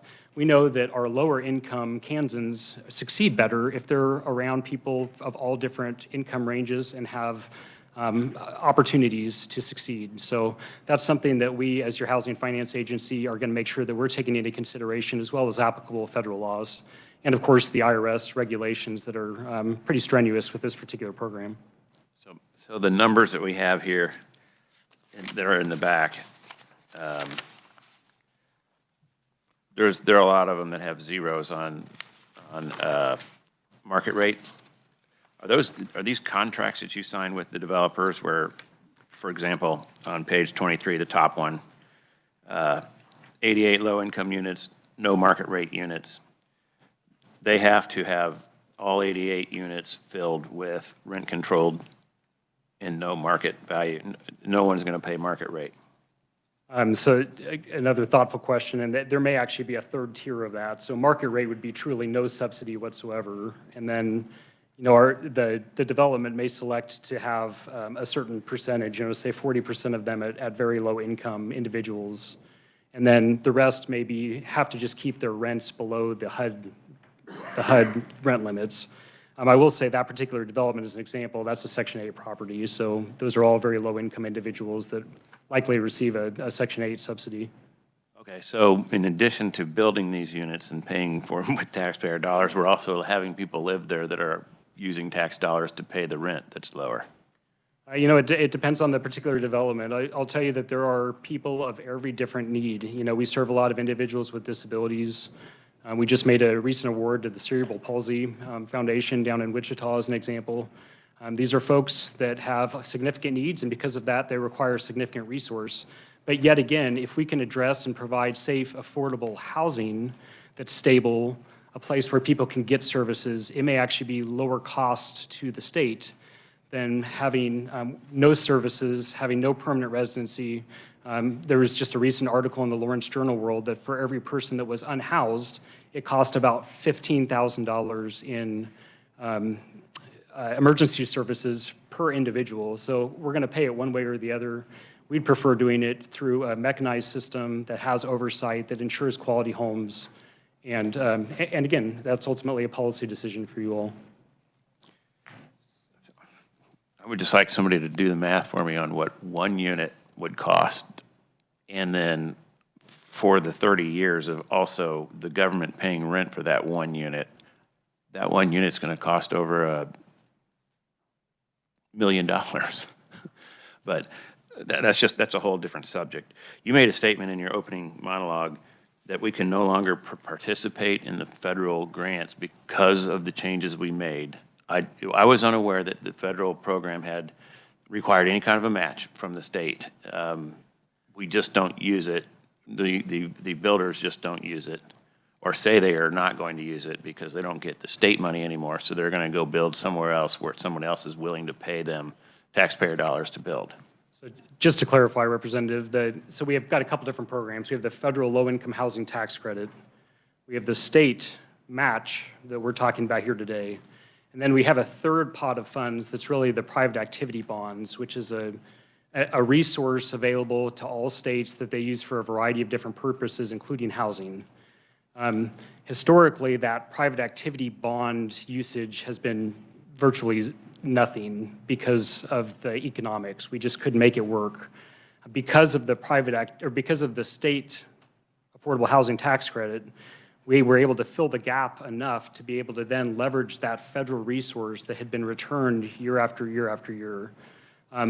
So going back to your question, because of the recent cap, the federal tax credit, the $8.8 million per year, is still around. We still will continue to have it as long as the federal government reauthorizes it. Of course, costs are going up, and the ability the number of units that we may be able to produce may go down without some additional subsidy. But based on our history, we're not going to be able to use that private activity bond cap that virtually every other state that has a state housing tax credit uses, which goes back to that policy decision. But when we put caps, when we limit the use of different resources, we tie our own hands as a state and as a state housing finance agency on how to respond to our ever-growing housing needs. We've finally been able to address the underlying housing problem and not just respond to the housing crisis the last couple of years because of the state tax credit. Going forward, we're still thankful to have some resource, and we're going to do what we can, but our ability to then use that federal private activity bond will be limited. Okay. Just clarify for me real quickly. Now, why can't we use the private activity bond going forward? So the private activity bond it requires that we only use, by federal law, we can only use our 4% housing tax credit. It's a federal tax credit. So there's 4% and there's 9% credits. And what that means is that there's a much bigger gap. And because of the economics, because of the way that everything lines up, we're really only able to, historically, without the state tax credit, we've only been able to build in big inner city areas. So Kansas City, Sedgwick County, every once in a while Topeka, but that was about the limit of what we were able to build through that program. As an example, at 11th and Quincy, down the street, you're seeing a great, I think it's 150, 250 units that have been financed through the 4% bond program, using the private activity bond cap that we're talking about. But the only way it could happen, the only way it could pencil out is because of the state tax credit. That's a win for Topeka. I can't tell you how many different letters of support we received from all different parties to make that happen. And it's a success. And we're going to be addressing some very low-income housing needs in the downtown Topeka area for 30 years because of it. Yeah, but what I don't understand is if we're still going to have $8 million a year, as current statute is, why can't that be used on that $8 million? Well, specifically, that money, by statute, we can't use that with the private activity bonds. But you could use the money that we had before the change. Why could you use that money and you can't use this money? Because there's been that the language in the recent amendment actually prohibited us from using it going forward with the bonds. It says that you can't use private activity bonds? That's correct. Okay. Now, the 8.8 million still is going to generate some housing around the state, and we're thrilled to still have that. But I know that there's a lot of discussions about the financial cost of that credit, and we just want to make sure you're all seeing the true picture and hearing from your constituents. Well, what's the outsized cost of that private activity bond? I mean, if it's federal money, I mean, what does the state have to do to use it? I guess I'm trying to understand. There's numerous eligible purposes for the private activity bond cap. However, it's very specific as far as how projects that actually meet those qualifications. For housing, it's really in our state, because we don't issue and originate single-family mortgage revenue bonds, we're limited to the multifamily revenue bonds that are we're prohibited from using the state credit on now, which will mean that we'll be back to the days of maybe being able to finance one or two in big urban areas. Okay. I still don't follow, but Senator Petty, thanks for indulging me walking all over your time. Representative, if you don't mind, Senator, real quick before, I should mention that there was actually a legislative post-audit of the single-family or the mortgage revenue bond program that was probably 3 or 4 years ago. So just for the committee to be aware of that, it might be worth you looking at just the findings of that. And but I apologize for interrupting. No, it's all educational. I had 2 questions. One on the Appendix A, where the award recipients. So these are not all new. Are they all new units? Are there rehab units as well? Both. Right. And I know it's not included here, but just because I have some knowledge of some of them, but could you provide for us how many are 55 and over? We could certainly follow up. I mean, it's on our website, and we could follow up with the committee. But you're correct. You know, some of them are specifically for persons with disabilities, some are specifically for seniors, and then some are family, all-purpose general housing. I particularly noticed, I mean, only because it's the part of the state I'm familiar with, it seems like there's a number of that are 55 and over projects that are being taking advantage of this to rehab those projects to keep people in housing that they wouldn't have otherwise. Yeah. Senator Tyson. Thank you, Mr. Chairman. Thank you for being here. I do have a few questions and some of the comments you made. I'll start out with the bonds. Who owns the bonds? Who is paying? How are the bonds being paid? So that's a great question, and that's actually the Kansas Development Finance Authority is generally the entity that issues the bonds. Our role is that we allocate the 4% credits that go with the bonds, which is a very technical answer. But you know, it brings up a good point because we're talking about a lot of different people involved to make these things happen, that ultimately these are investments that our bankers are involved in the state, that there are resources that go into housing that is so vital for our state. So, there's a process there, and we could ask somebody from the Kansas Development Finance Authority that could give a little bit more information on the bonds themselves, as well as reviewing that private activity bond LPA survey. Would you please and send it to the committee so it can be distributed?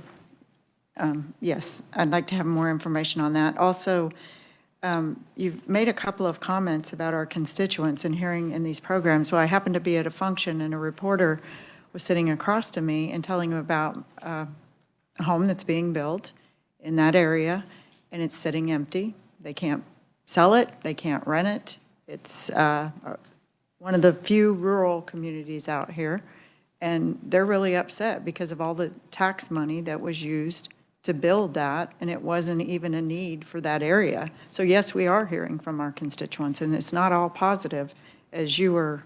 I think you'd be a great salesman. Well, Senator, I guess just to respond to that, I do want you to know, we do market studies to see what the demand is, and ultimately, it's not just us. People aren't going to invest in properties because if they don't lease up, then they lose the tax credits on them. So it's to the benefit of the syndicator and of these different parties to make sure that the housing is successful. I might just mention in your own district, Senator, Iola Schools, as an example of what we're able to do through this program. There were 2 historic schools sitting empty for years. The school district sold those schools for $1 to the developer. The developer was able to work with Thrive Allen County and all these different parties within your community to get us a successful application. I can tell you we haven't built 50 units in Iola, Kansas in a long time, but because of this state housing tax credit, these 2 historic schools are going to be rehabbed. They're going to provide beautiful, safe, affordable housing for 30 years at hundreds of dollars below market rate. That's perfect. You lead into my next question, because you keep saying or assuming that these projects would not have existed or been executed if there would have not have been these tax credits available. I would like to see evidence of that, because we know with COVID and other programs that there was already activity in some of these areas throughout the state. So I would like to see the evidence that they would not have happened without these tax credit programs. That's certainly back to that policy-making decisions that you all have to make, Senator, and I respect that. You made the statement that these would have happened without these tax credit programs. I can assure you from our conversations with the various communities, so in Iola, we received a request we received letters of support from the school, from Thrive Allen County, from the community college. That's one area. The county, we're having these conversations and we're reviewing the market data. But if you look at history, we have a state housing study that has done the quantitative and qualitative data scrubbing for years. And you can go through virtually any rural community in our state, and the last multifamily housing has been built 30, 40, 50 years ago. But because of these programs, we're able to document the success. But there's a gap, and I know that Representative Tarwater and several of you have heard lots of testimony from these different developers about why these deals just don't pencil out without the resource. And that's something that I respect, that you all have to have those tough decisions. Yeah, and I agree with Representative Tarwater. We all agree that there are issues and demands and needs, but maybe there's a better way to put this, implement such programs to help these activities. Mr. Chairman, I would ask one last question. As Senator Thompson pointed out, we're talking $1 billion giveaway. And so I don't know that all legislators realized was when they were voting for this program. And if you wouldn't have been capped this year, that could have been an even higher, exorbitant, well, I won't say, but it could be a higher number. And so what that does is ties our hands for future programs and ties our hands for moving forward with the budget and expenditures. So I just would like to keep that in mind, because I know you keep saying how wonderful it would be to have the cap removed, but I'm not, you haven't convinced me yet. So thank you. Senator, my position is not to convince you one way or the other, but it's to make sure that you as the policymakers have the information. I would not characterize this as a giveaway, however. I know how much compliance and how much investment and how much work it is for all the parties. But ultimately, I go to those ribbon cuttings.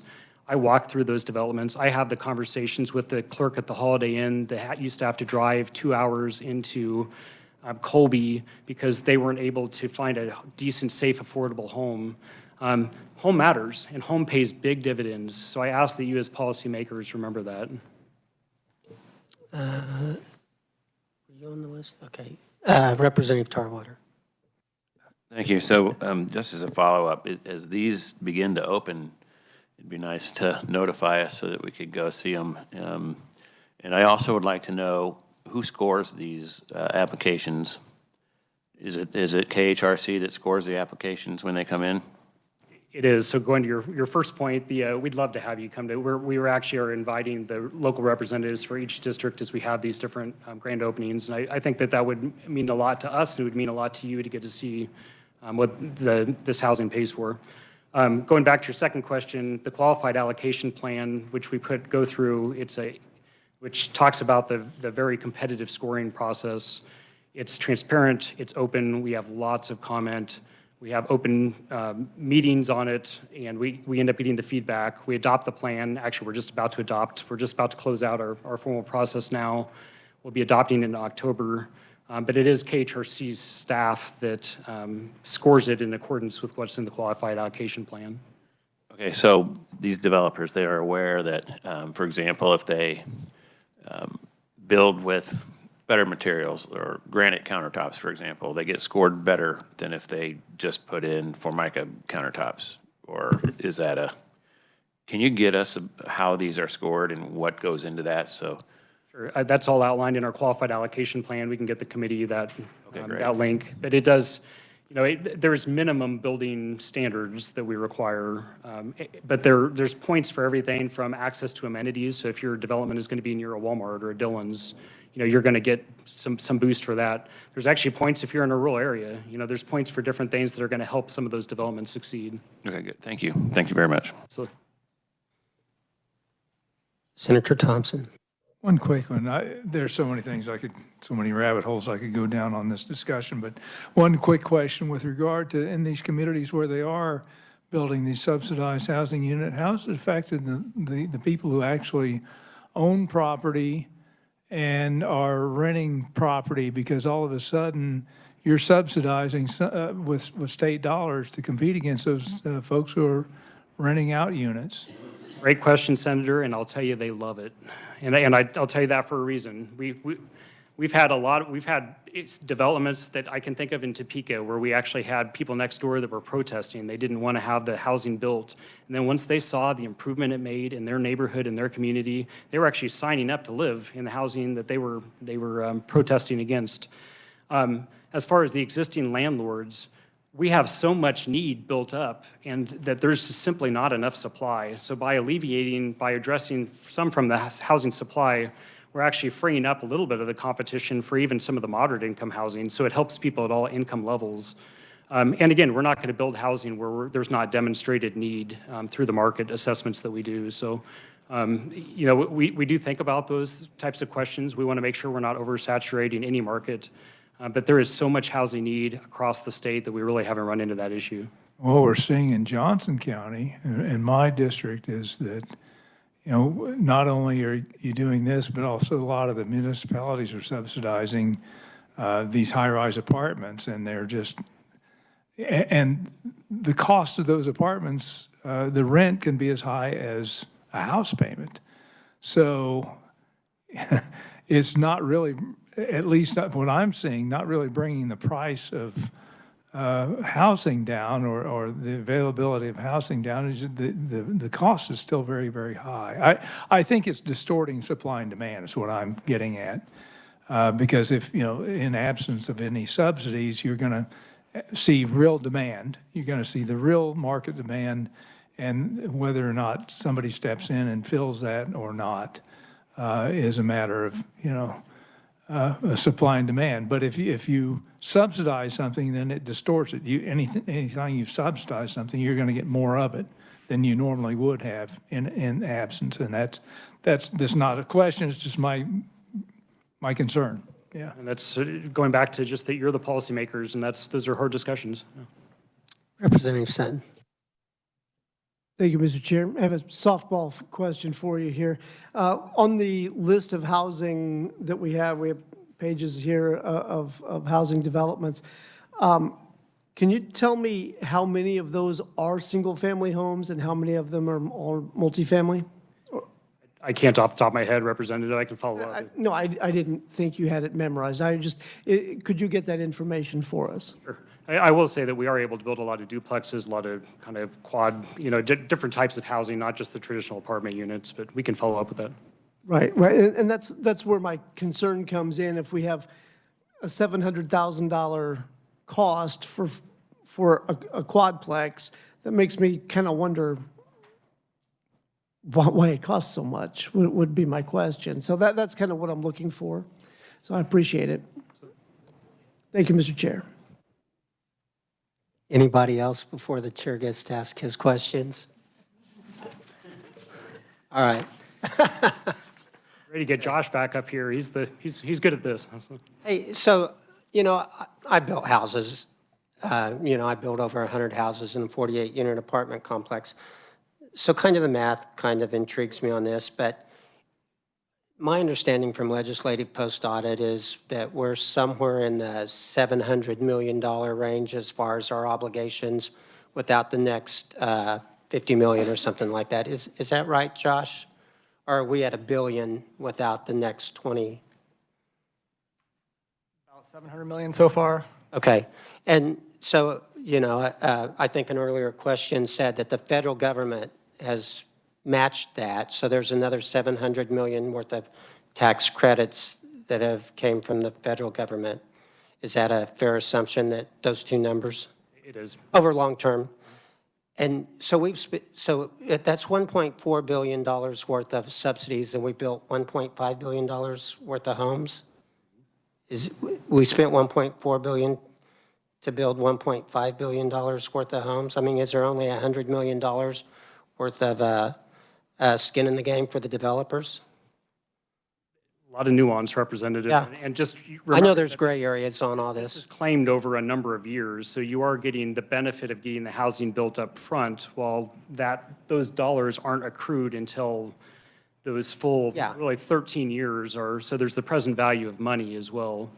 But ultimately, to answer your question, about 75% of the equity of these projects come from the state and the federal government. State and the federal resources. And the reason for that is because it allows the housing to be built, and then for the next 30 years, those properties can charge hundreds of dollars in rent below market value month after month after month for 30 years, which comes at a cost. Okay, so basically the developers wind up with 25% down, and then the tenants get subsidized rent for the next, how many years did you say? 30 years. Okay. Or more. I mean, the housing is built long-term, but it's the compliance period is 30 years. So I'm looking at the awards, and I see that in my county, there was an award to Detroit Affordable Homes for 110 units in 2024. And I'm not aware of that development. Is it probably still in the design stages, so it really hasn't went forward very far? I mean, I'm not aware of that particular one, but if it's 2024, it's probably just now under construction, so it'll... I'm not even aware of any construction, but it could be one of those things where they're still working the bugs out. They run about, 2 years out from the time they're awarded to the time that they're built, especially large developments like that. So, and then, again, I always look at return on investment. I look at, like, for instance, this Manhattan area housing in Riley County. It looks like we got 30 units. Our subsidy, or our award was $745,000, which would be $7.45 million over 10 years. I mean, because there's a time value of money and everything. And the federal award would be similar to that, about $7.5 million. So I do my math, and it looks like the subsidy for those 30 subsidized units is like $500,000 a unit. I mean, it says 30 30 low-income units, and a $745,000 award on the state side. Is that something that's a possibility, that we're spending $500,000 a unit for? That would seem very unusual and pretty extreme. I'd have to kind of go through, I can You get you look some at that follow-up on and- that specific question, you know. And then I look at, the other one I was looking at was Lion Merrick Development, where we get 24 units for $422,000. That's, our share would be $175,000 a unit over time. Oh, excuse me. Federal government would be the same, so it would be about $350,000 a unit for a subsidized unit. You know, I'm really concerned about that return on investment. I totally get some of this at a point, but sometimes I think we have too many dollars chasing too few projects, and maybe, I don't know. I'd like to understand that, if you could look into I can those. certainly talk to our housing development team and circle back with the committee on that. Yeah, so the two, and these are just two that I picked out, but Manhattan area housing and Merrick Development in Lyons County. So, okay. Any other questions? Okay. Thanks for your work. Thank you all. Yep.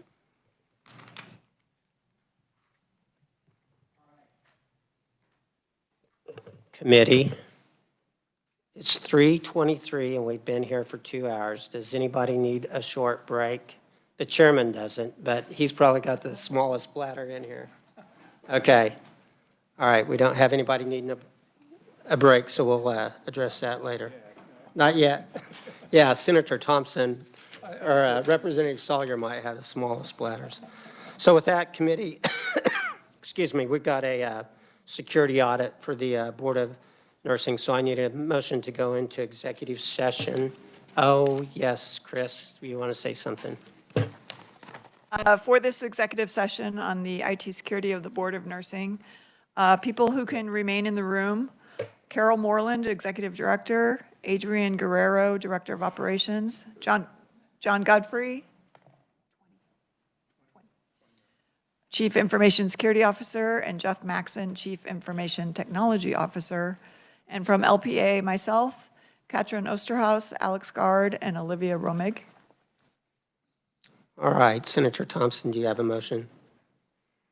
I do, Mr. Chair. I move that the open meeting of the Legislative Post-Audit Committee be recessed for a closed executive meeting pursuant to KSA 75-439-A to discuss matters relating to the security measures that protect the information systems of the Board of Nursing with the appropriate individuals from the Legislative Division of Post-Audit and the Board of Nursing pursuant to the justification listed in KSA 75-4319B 12C, because discussion of such matters in an open meeting would jeopardize such security measures, that the committee resume the open meeting in room 546 South of the State House at 3:45 p.m. and to record this motion, if adopted, as part of the committee's permanent record. Is there a second for the motion? Senator Petty seconded the motion. All those in favor of the motion signify by saying aye. Aye. All those opposed, no. Motion carries. We're in executive session.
All right, we're out of executive session. Would anybody like to take any action as a result of the executive session?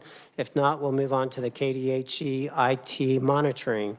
Katrin, you're on.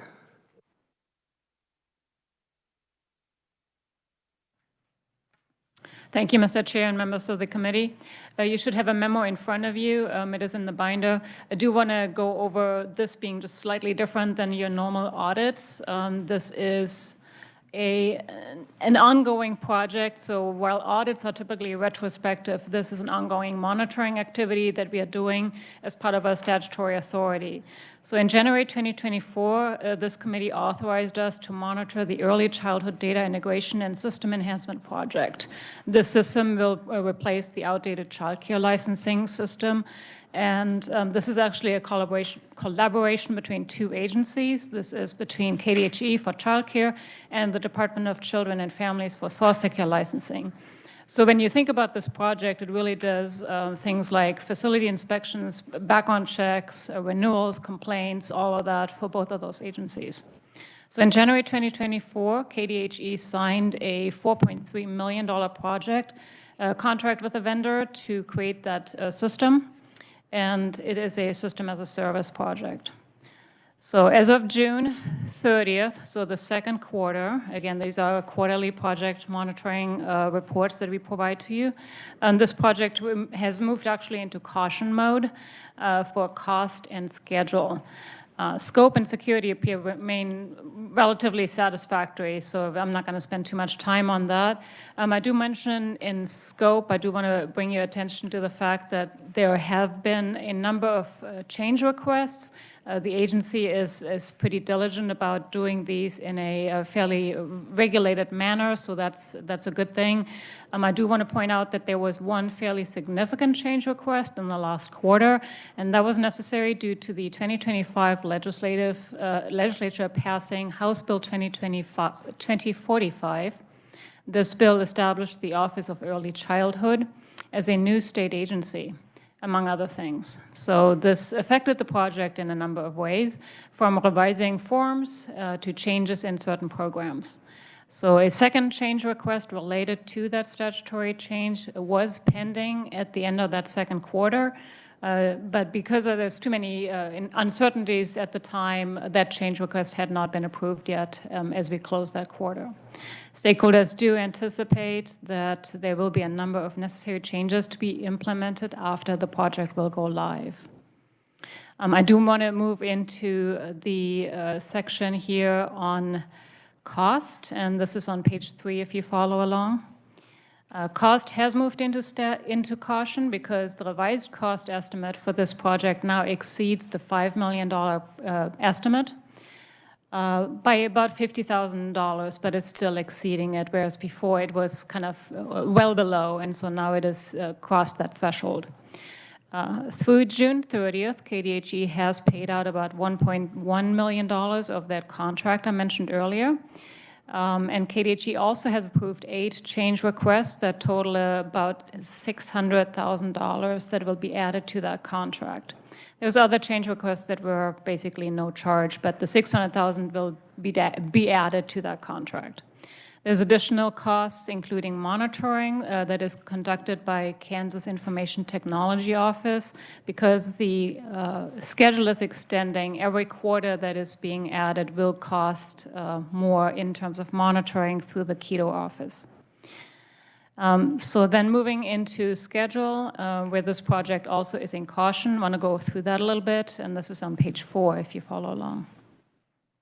You may recall this project has been recast once already with a revised completion part in March of 2026, so next year. At the end of this particular monitoring period, so again, second quarter, there were a number of tasks that had been missing their deadlines. And so additionally, there was also one important interface that had not even been begun to be built. And so because of those factors, the parties had decided to revise the schedule yet again.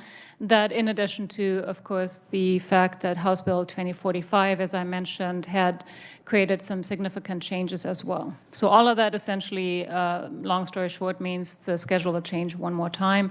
By the time of this quarter end, the parties had not finally agreed to the finalized schedule. So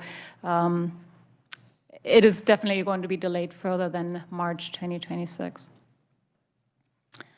So that moves back to the security. I'm not going to spend too much time on that. That is looking okay, other than there's really no artifacts or deliverables that are being measured. So while security is being discussed kind of informally, there's really no checks or anything formal, no artifacts, no deliverables that are following out of that, unfortunately. So that is maybe something that parties should take away from here.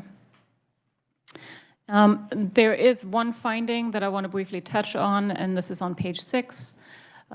This is really on the state's IT project approval and reporting system. Again, this is the part that really the Kansas Information Technology Office does.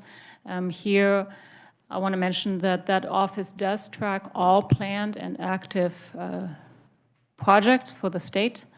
But they have also created the system, this CARS, abbreviated CARS, and unfortunately, this is the second quarter now where we're finding that particular system has some issues with timeliness and accuracy. So when folks try to look things up online, they notice sometimes the links don't work, or when they do work, they bring you to kind of some outdated data. So that has been brought up before, and I wanted to mention that that was still the issue as of early July of this year.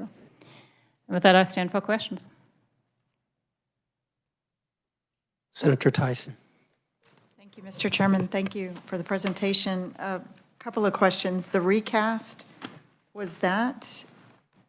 did that happen before or after the legislation passed on 24? The official recast that has already been approved through the Keto office, the very first one was done before the House Bill 2045 passed. And there's another recast? Yes, this will be the second recast. And just for the terminology for this committee, they may not be familiar with it. Recast is basically hitting the restart button for the project because it is either out of cost, schedule, the project is in such dire straits that they recast. I would characterize it a little bit differently. When it comes to schedule, it basically means the schedule is elongated. So recasting in project terms means, we cannot meet those deadlines, and short of continuing to keep saying we're not going to keep the deadlines, they're just going to go and reset the calendar in order to say, well, what's more realistic at this point is another date. And so that's what they're doing. They're working on the schedule to make sure that everybody's agreeing that the new schedule is actually realistic and can be met, rather than keep saying, yeah, we missed all these deadlines and it's not looking good looking forward. So they've recast twice now? Yes, but the second calendar has not been approved yet. So at the time of this being written, I did not have dates to provide to you all. Okay. It just seems like there's a lot of problems. And what I don't, if I may, Mr. Chairman, it's a fixed bid contract and it's over budget? How did that happen? Again, one of the big things are the cost change requests. So there's $600,000 for that. For example, one of the change requests that was just approved was tied to House Bill 2045 because there were costs involved in redoing some work that had already been done because of the forms changing, names changing. There's a lot of moving parts at this point because of the new office. So that is costing money. And so the parties have gotten together and gotten that approved through that change request. So that adds cost. So all of the scope changes were a result of the House Bill 2045? Not all of them, no. One of them. There was 8 of them that cost money. There were 7 that came up throughout the last year, 2 years, that have added a little bit here and there. And so now we have crossed that threshold, yes. So, Mr. Chairman, if I may, I just have concerns over the scope, understanding the project before beginning the project. Just a few items. I'll leave it at that. Thank you, Mr. Chairman. Any other comments or questions on the audit? Senator Petty, sorry about that. I even wrote you down and I still forgot. I guess I'm not sitting close enough. Just slapping. Thanks for this presentation, and of course, I know that this is working hard on it, improving an outdated system. I just wanted to make sure I understood, so when you mentioned about going over cost, that 600,000 is within, but is it just putting over, I shouldn't say just, but it's putting it over the 5 million at $50,000. Correct. So again, just to make sure, the agency had set aside 5 million. The contract itself was 4.3 million. You do have some monitoring costs that are separate, and that was all planned for. But yet again, with the change orders that came through, this $600,000, that was certainly not planned, so that is an increase. And then because the timeline is extending for every quarter, Keto charges money to the agency for monitoring. And so that all of those now, the estimate is going over. It hasn't gone over yet, and the agency is very diligent in making their payments only when they get their deliverables. But obviously, everything on the table with all the estimates, the budget is definitely over the 5 million. Thank you. And then the second thing was that you were also saying that even though there has been a date change to March of 2026, it appears that it will be going past that. Yes, yes, that is exactly that secondary cast that we don't have the date yet. I think it is now known, but I can't speak out of turn right now. But they have settled that, I think. Thank you. Any other questions? So help me understand, what's Keto say when you tell them the CARS system isn't working? Do they just ignore you? No. I mean, we were told it was going to get fixed. So is it an off-the-shelf program or something? Or is it something that we programmed ourselves? Or, I mean... I don't know the answer to that question. That would be something for the Keto office to answer. Okay, we'll tell them the chairman of Legislative Post-Audit wants to know what the hang-up is. I'm sure she'll shake in her boots on that one. Okay, but I'll sick Bill Representative Sutton on her in approps next year. Okay, sorry. Yeah, here we are. Okay, anything else? All right, we'll move right along. Thank you very much, Katrin. All right. Next on the agenda is review post-auditor evaluation process, Chris, and it is in tab B, everyone. Thank you, Mr. Chair. Yes, please turn to tab B. There's a little half-page memo there. Per committee rule, the Legislative Post-Audit Committee conducts an evaluation of an annual performance evaluation of the post-auditor. Historically, the evaluation process has included basically a survey administered by Tom Day with Legislative Administrative Services. The executive subcommittee met last week and approved that process again, but now it's coming to this full committee. Whether it wants to use this same process or some other approach for my annual evaluation. I just want to say up front, I really don't have a problem with the process we've used historically. Does anybody else? Okay, is there a motion to use the same process? Representative Sawyer, is there a second? Senator Thompson? All those, is there any discussion? All those in favor of the motion, say aye. Aye. All those opposed, no. Motion carries. And real quick, Mr. Chair, if I may, at the executive subcommittee last week, you also asked about if post-audit ever surveys the legislature for their feedback on our office and our reports. We did used to do that back in the day. We managed to find an old one. So I'm going to pencil in, kind of put together some thoughts on what that would look like, and we'll bring that to you at the next meeting, if the committee would like to do that again. Yeah, would one of you two like to talk about your thoughts on that matter? Senator Thompson? Yeah, and in the discussion that we had in the executive meeting, that It seems to me there's a lot of new legislators, always some turnover, and some people that use the audits more than others.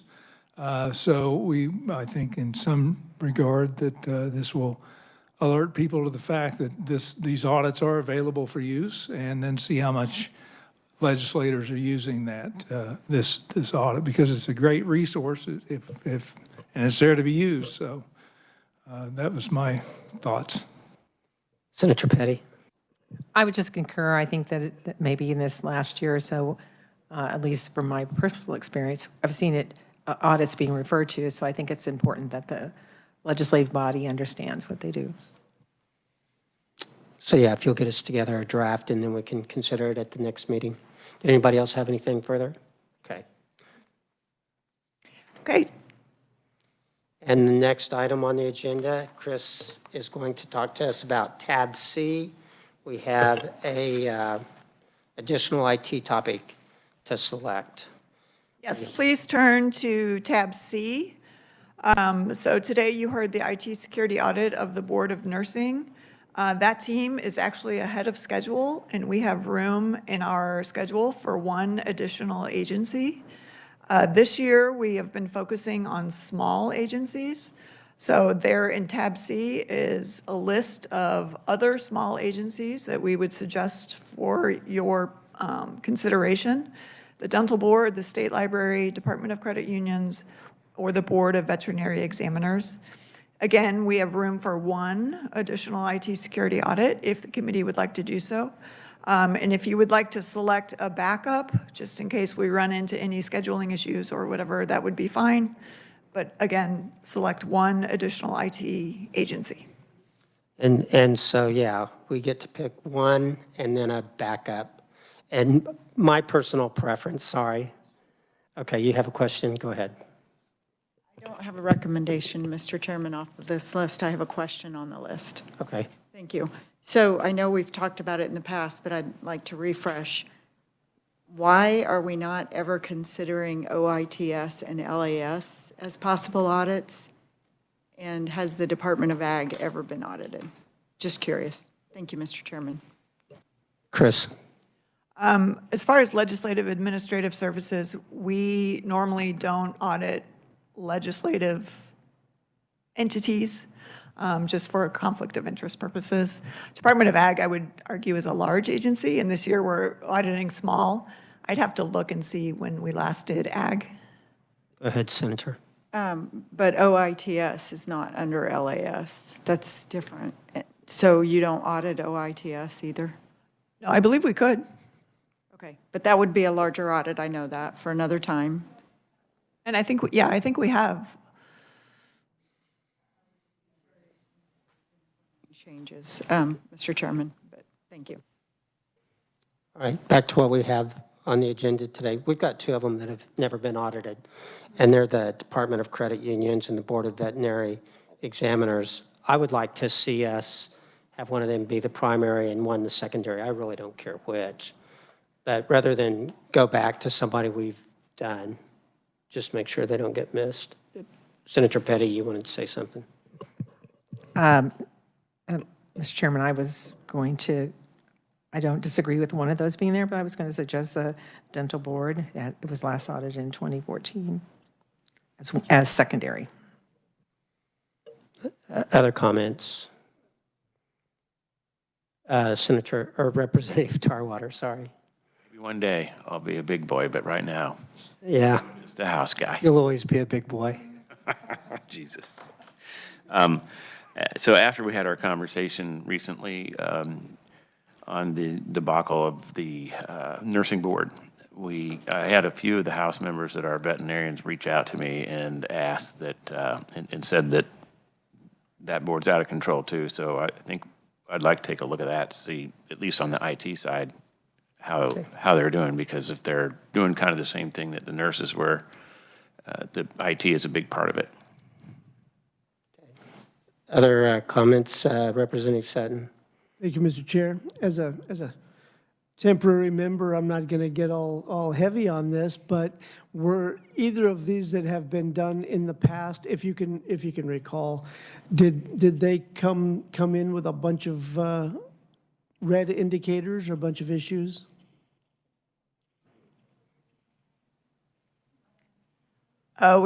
We actually can't talk about it in an open session. Valid. Okay. Withdraw the question. Okay. It's just, my thought was that if there was something that had difficulties in the past, it might be a good idea to go back and review to see if those problems have been solved, wherever they may have existed or not. All right, Senator Tyson.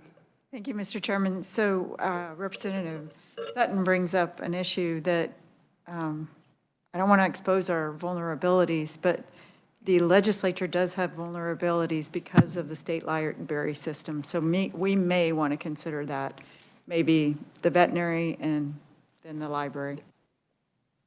Representative Clayton. Yeah, this is getting really complicated. Okay, Senator Petty. Well, I do know that we just had a audit presented to us on the Board of Nursing, which was exemplary. So I hate to see them being used as an example of a debacle organization when it comes to IT. So I think that's a poor usage of terms. However, you suggested those two that have not had an audit. I just suggested the dental board because there seems to be some interest among some legislators in the medical field, and this one was last audited in 2014. All right.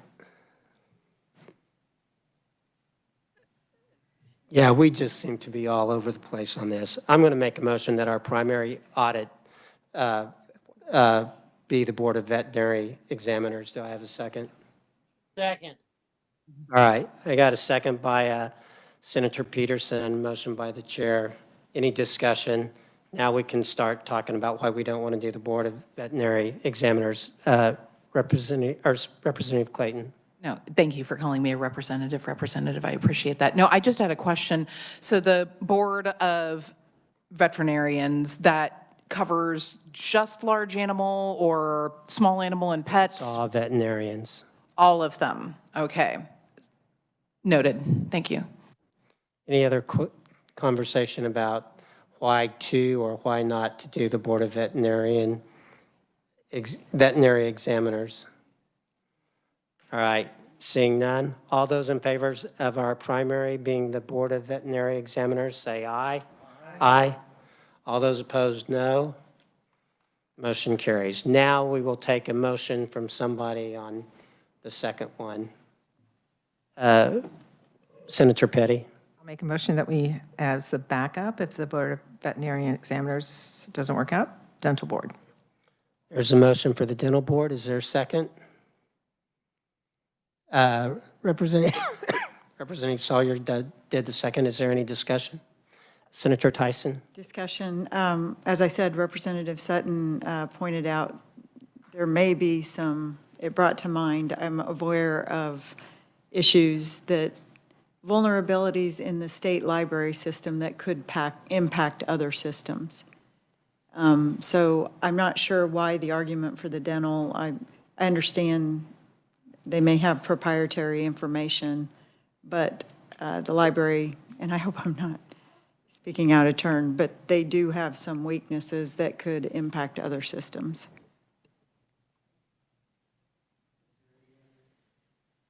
Is there any other discussion on the motion? Senator Tyson? I won't argue against the motion, but I will ask the committee that they keep in mind in post-audit going forward that the library be higher on their queue. Okay. Is there any other discussion? Okay. Seeing none.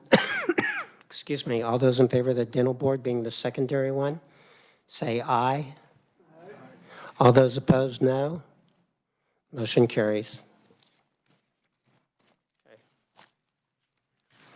Okay. Next item on the agenda is the consent calendar. Kristen? I think think I need some water. Yes, thank you, Mr. Chair and members of the committee. If you'll turn to tab D, that's where you'll find the consent calendar memo for today's meeting. So there are two things on the consent calendar, the first of which is approval of the minutes from the last meeting, which was July 21st. You can see those in attachment A. And then the second item on the consent calendar is acceptance of the performance audits that were presented today. So that includes the school district accounting controls, the HPIP and affordable housing tax credit audit, and then the IT security audit that you all heard in executive session. So since we've got a couple of new members, or temporary members, I thought I would just explain, this doesn't actually require any motion on the part of the committee. So unless there is objection, these items would both be considered approved. However, members may abstain from voting on the minutes if they were not present for the last meeting. All right, are there any members that would like to abstain from approval of the minutes? Representative Sutton and Representative Clayton, is that correct? All right, is there any objection to the consent calendar? If not, it's approved. All right. Are we down to the next meeting date? Yes, sir. Last tab, tab E. Tab E just shows kind of a schedule of what's coming down the pike for you guys. So the next time we would have audits available, kind of a batch of audits to release would be late October, early November. And by late October, I mean like very late October, that last couple of days. Early November, that time frame. Audits ready for that time frame are the leasing, state office space, the state mandates that counties have to fulfill, the follow-up audit, and an IT security audit on the Kansas Real Estate Commission. After that, there's a group that would be ready sort of mid-December, and that would be the tax exempt properties, an IT security audit of the Kansas Commission on Peace Officers Standards and Training, and the public 3-year IT summary report. And then after that, kind of TBD, we're getting into session. So we're looking at, again, early November, mid-December. If you want to talk dates now, or I can survey committee members, your choice. So we're either looking at 2 half days or a full day, pretty much? Yes. So what's everybody want to do? Do we want to knock these out in one long day? Senator Tyson?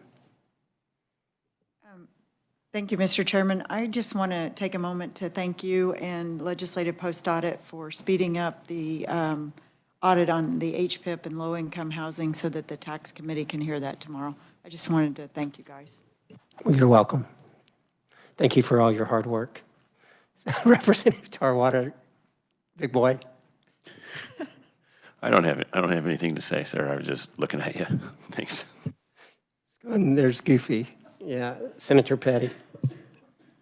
What is follow-up audit? The follow-up audit is an audit that you guys approved last April. It is following up on prior audit recommendations. You guys wanted us to go back and do actual audit work to see if some of those had been implemented rather than just having agencies self-report. Thank you. If we shot for mid-December, is there any chance that you wouldn't be done with some of those in time? If we had one meeting in mid-December, like the 15th? One meeting in mid-December, it would be a big meeting, but it would include those late October, early November, and the ones listed as mid-December. What's everyone want to do? I mean, I really don't care, but it seems... Chairman, you have the longest drive, so you decide. Yeah, you're not going to be here.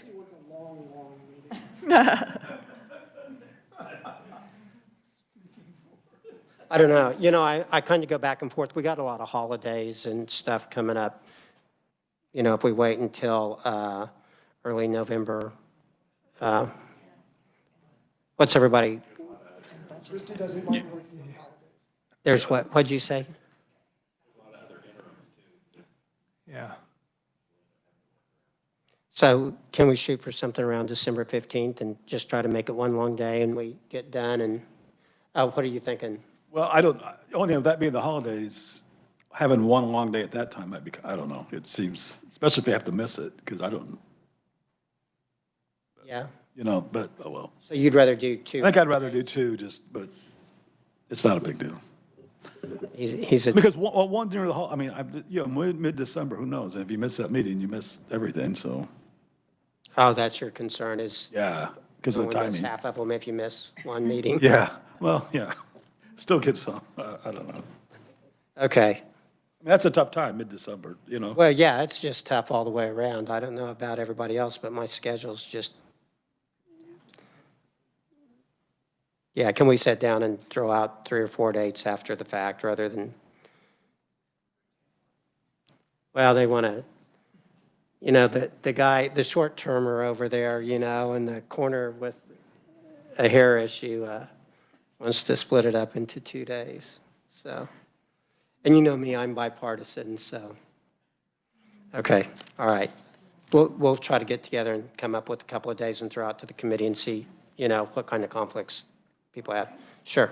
Mr. Chair, I just wanted to grab your attention before we break for the day. I wanted to give a little shout out to Heidi Zimmerman on my staff. She's not here, but you know her. She's our K through 12 school expert. She is celebrating 20 years at Legislative Post Audit, so good for Heidi. And also wanted to tell the committee we are fully staffed, which is sort of a rare event, but we are fully staffed at the moment. Okay, all right. Is there any other further business for the committee? If not, thank you very much, Chris, and all of your staff for everything you guys do for us. And we're adjourned.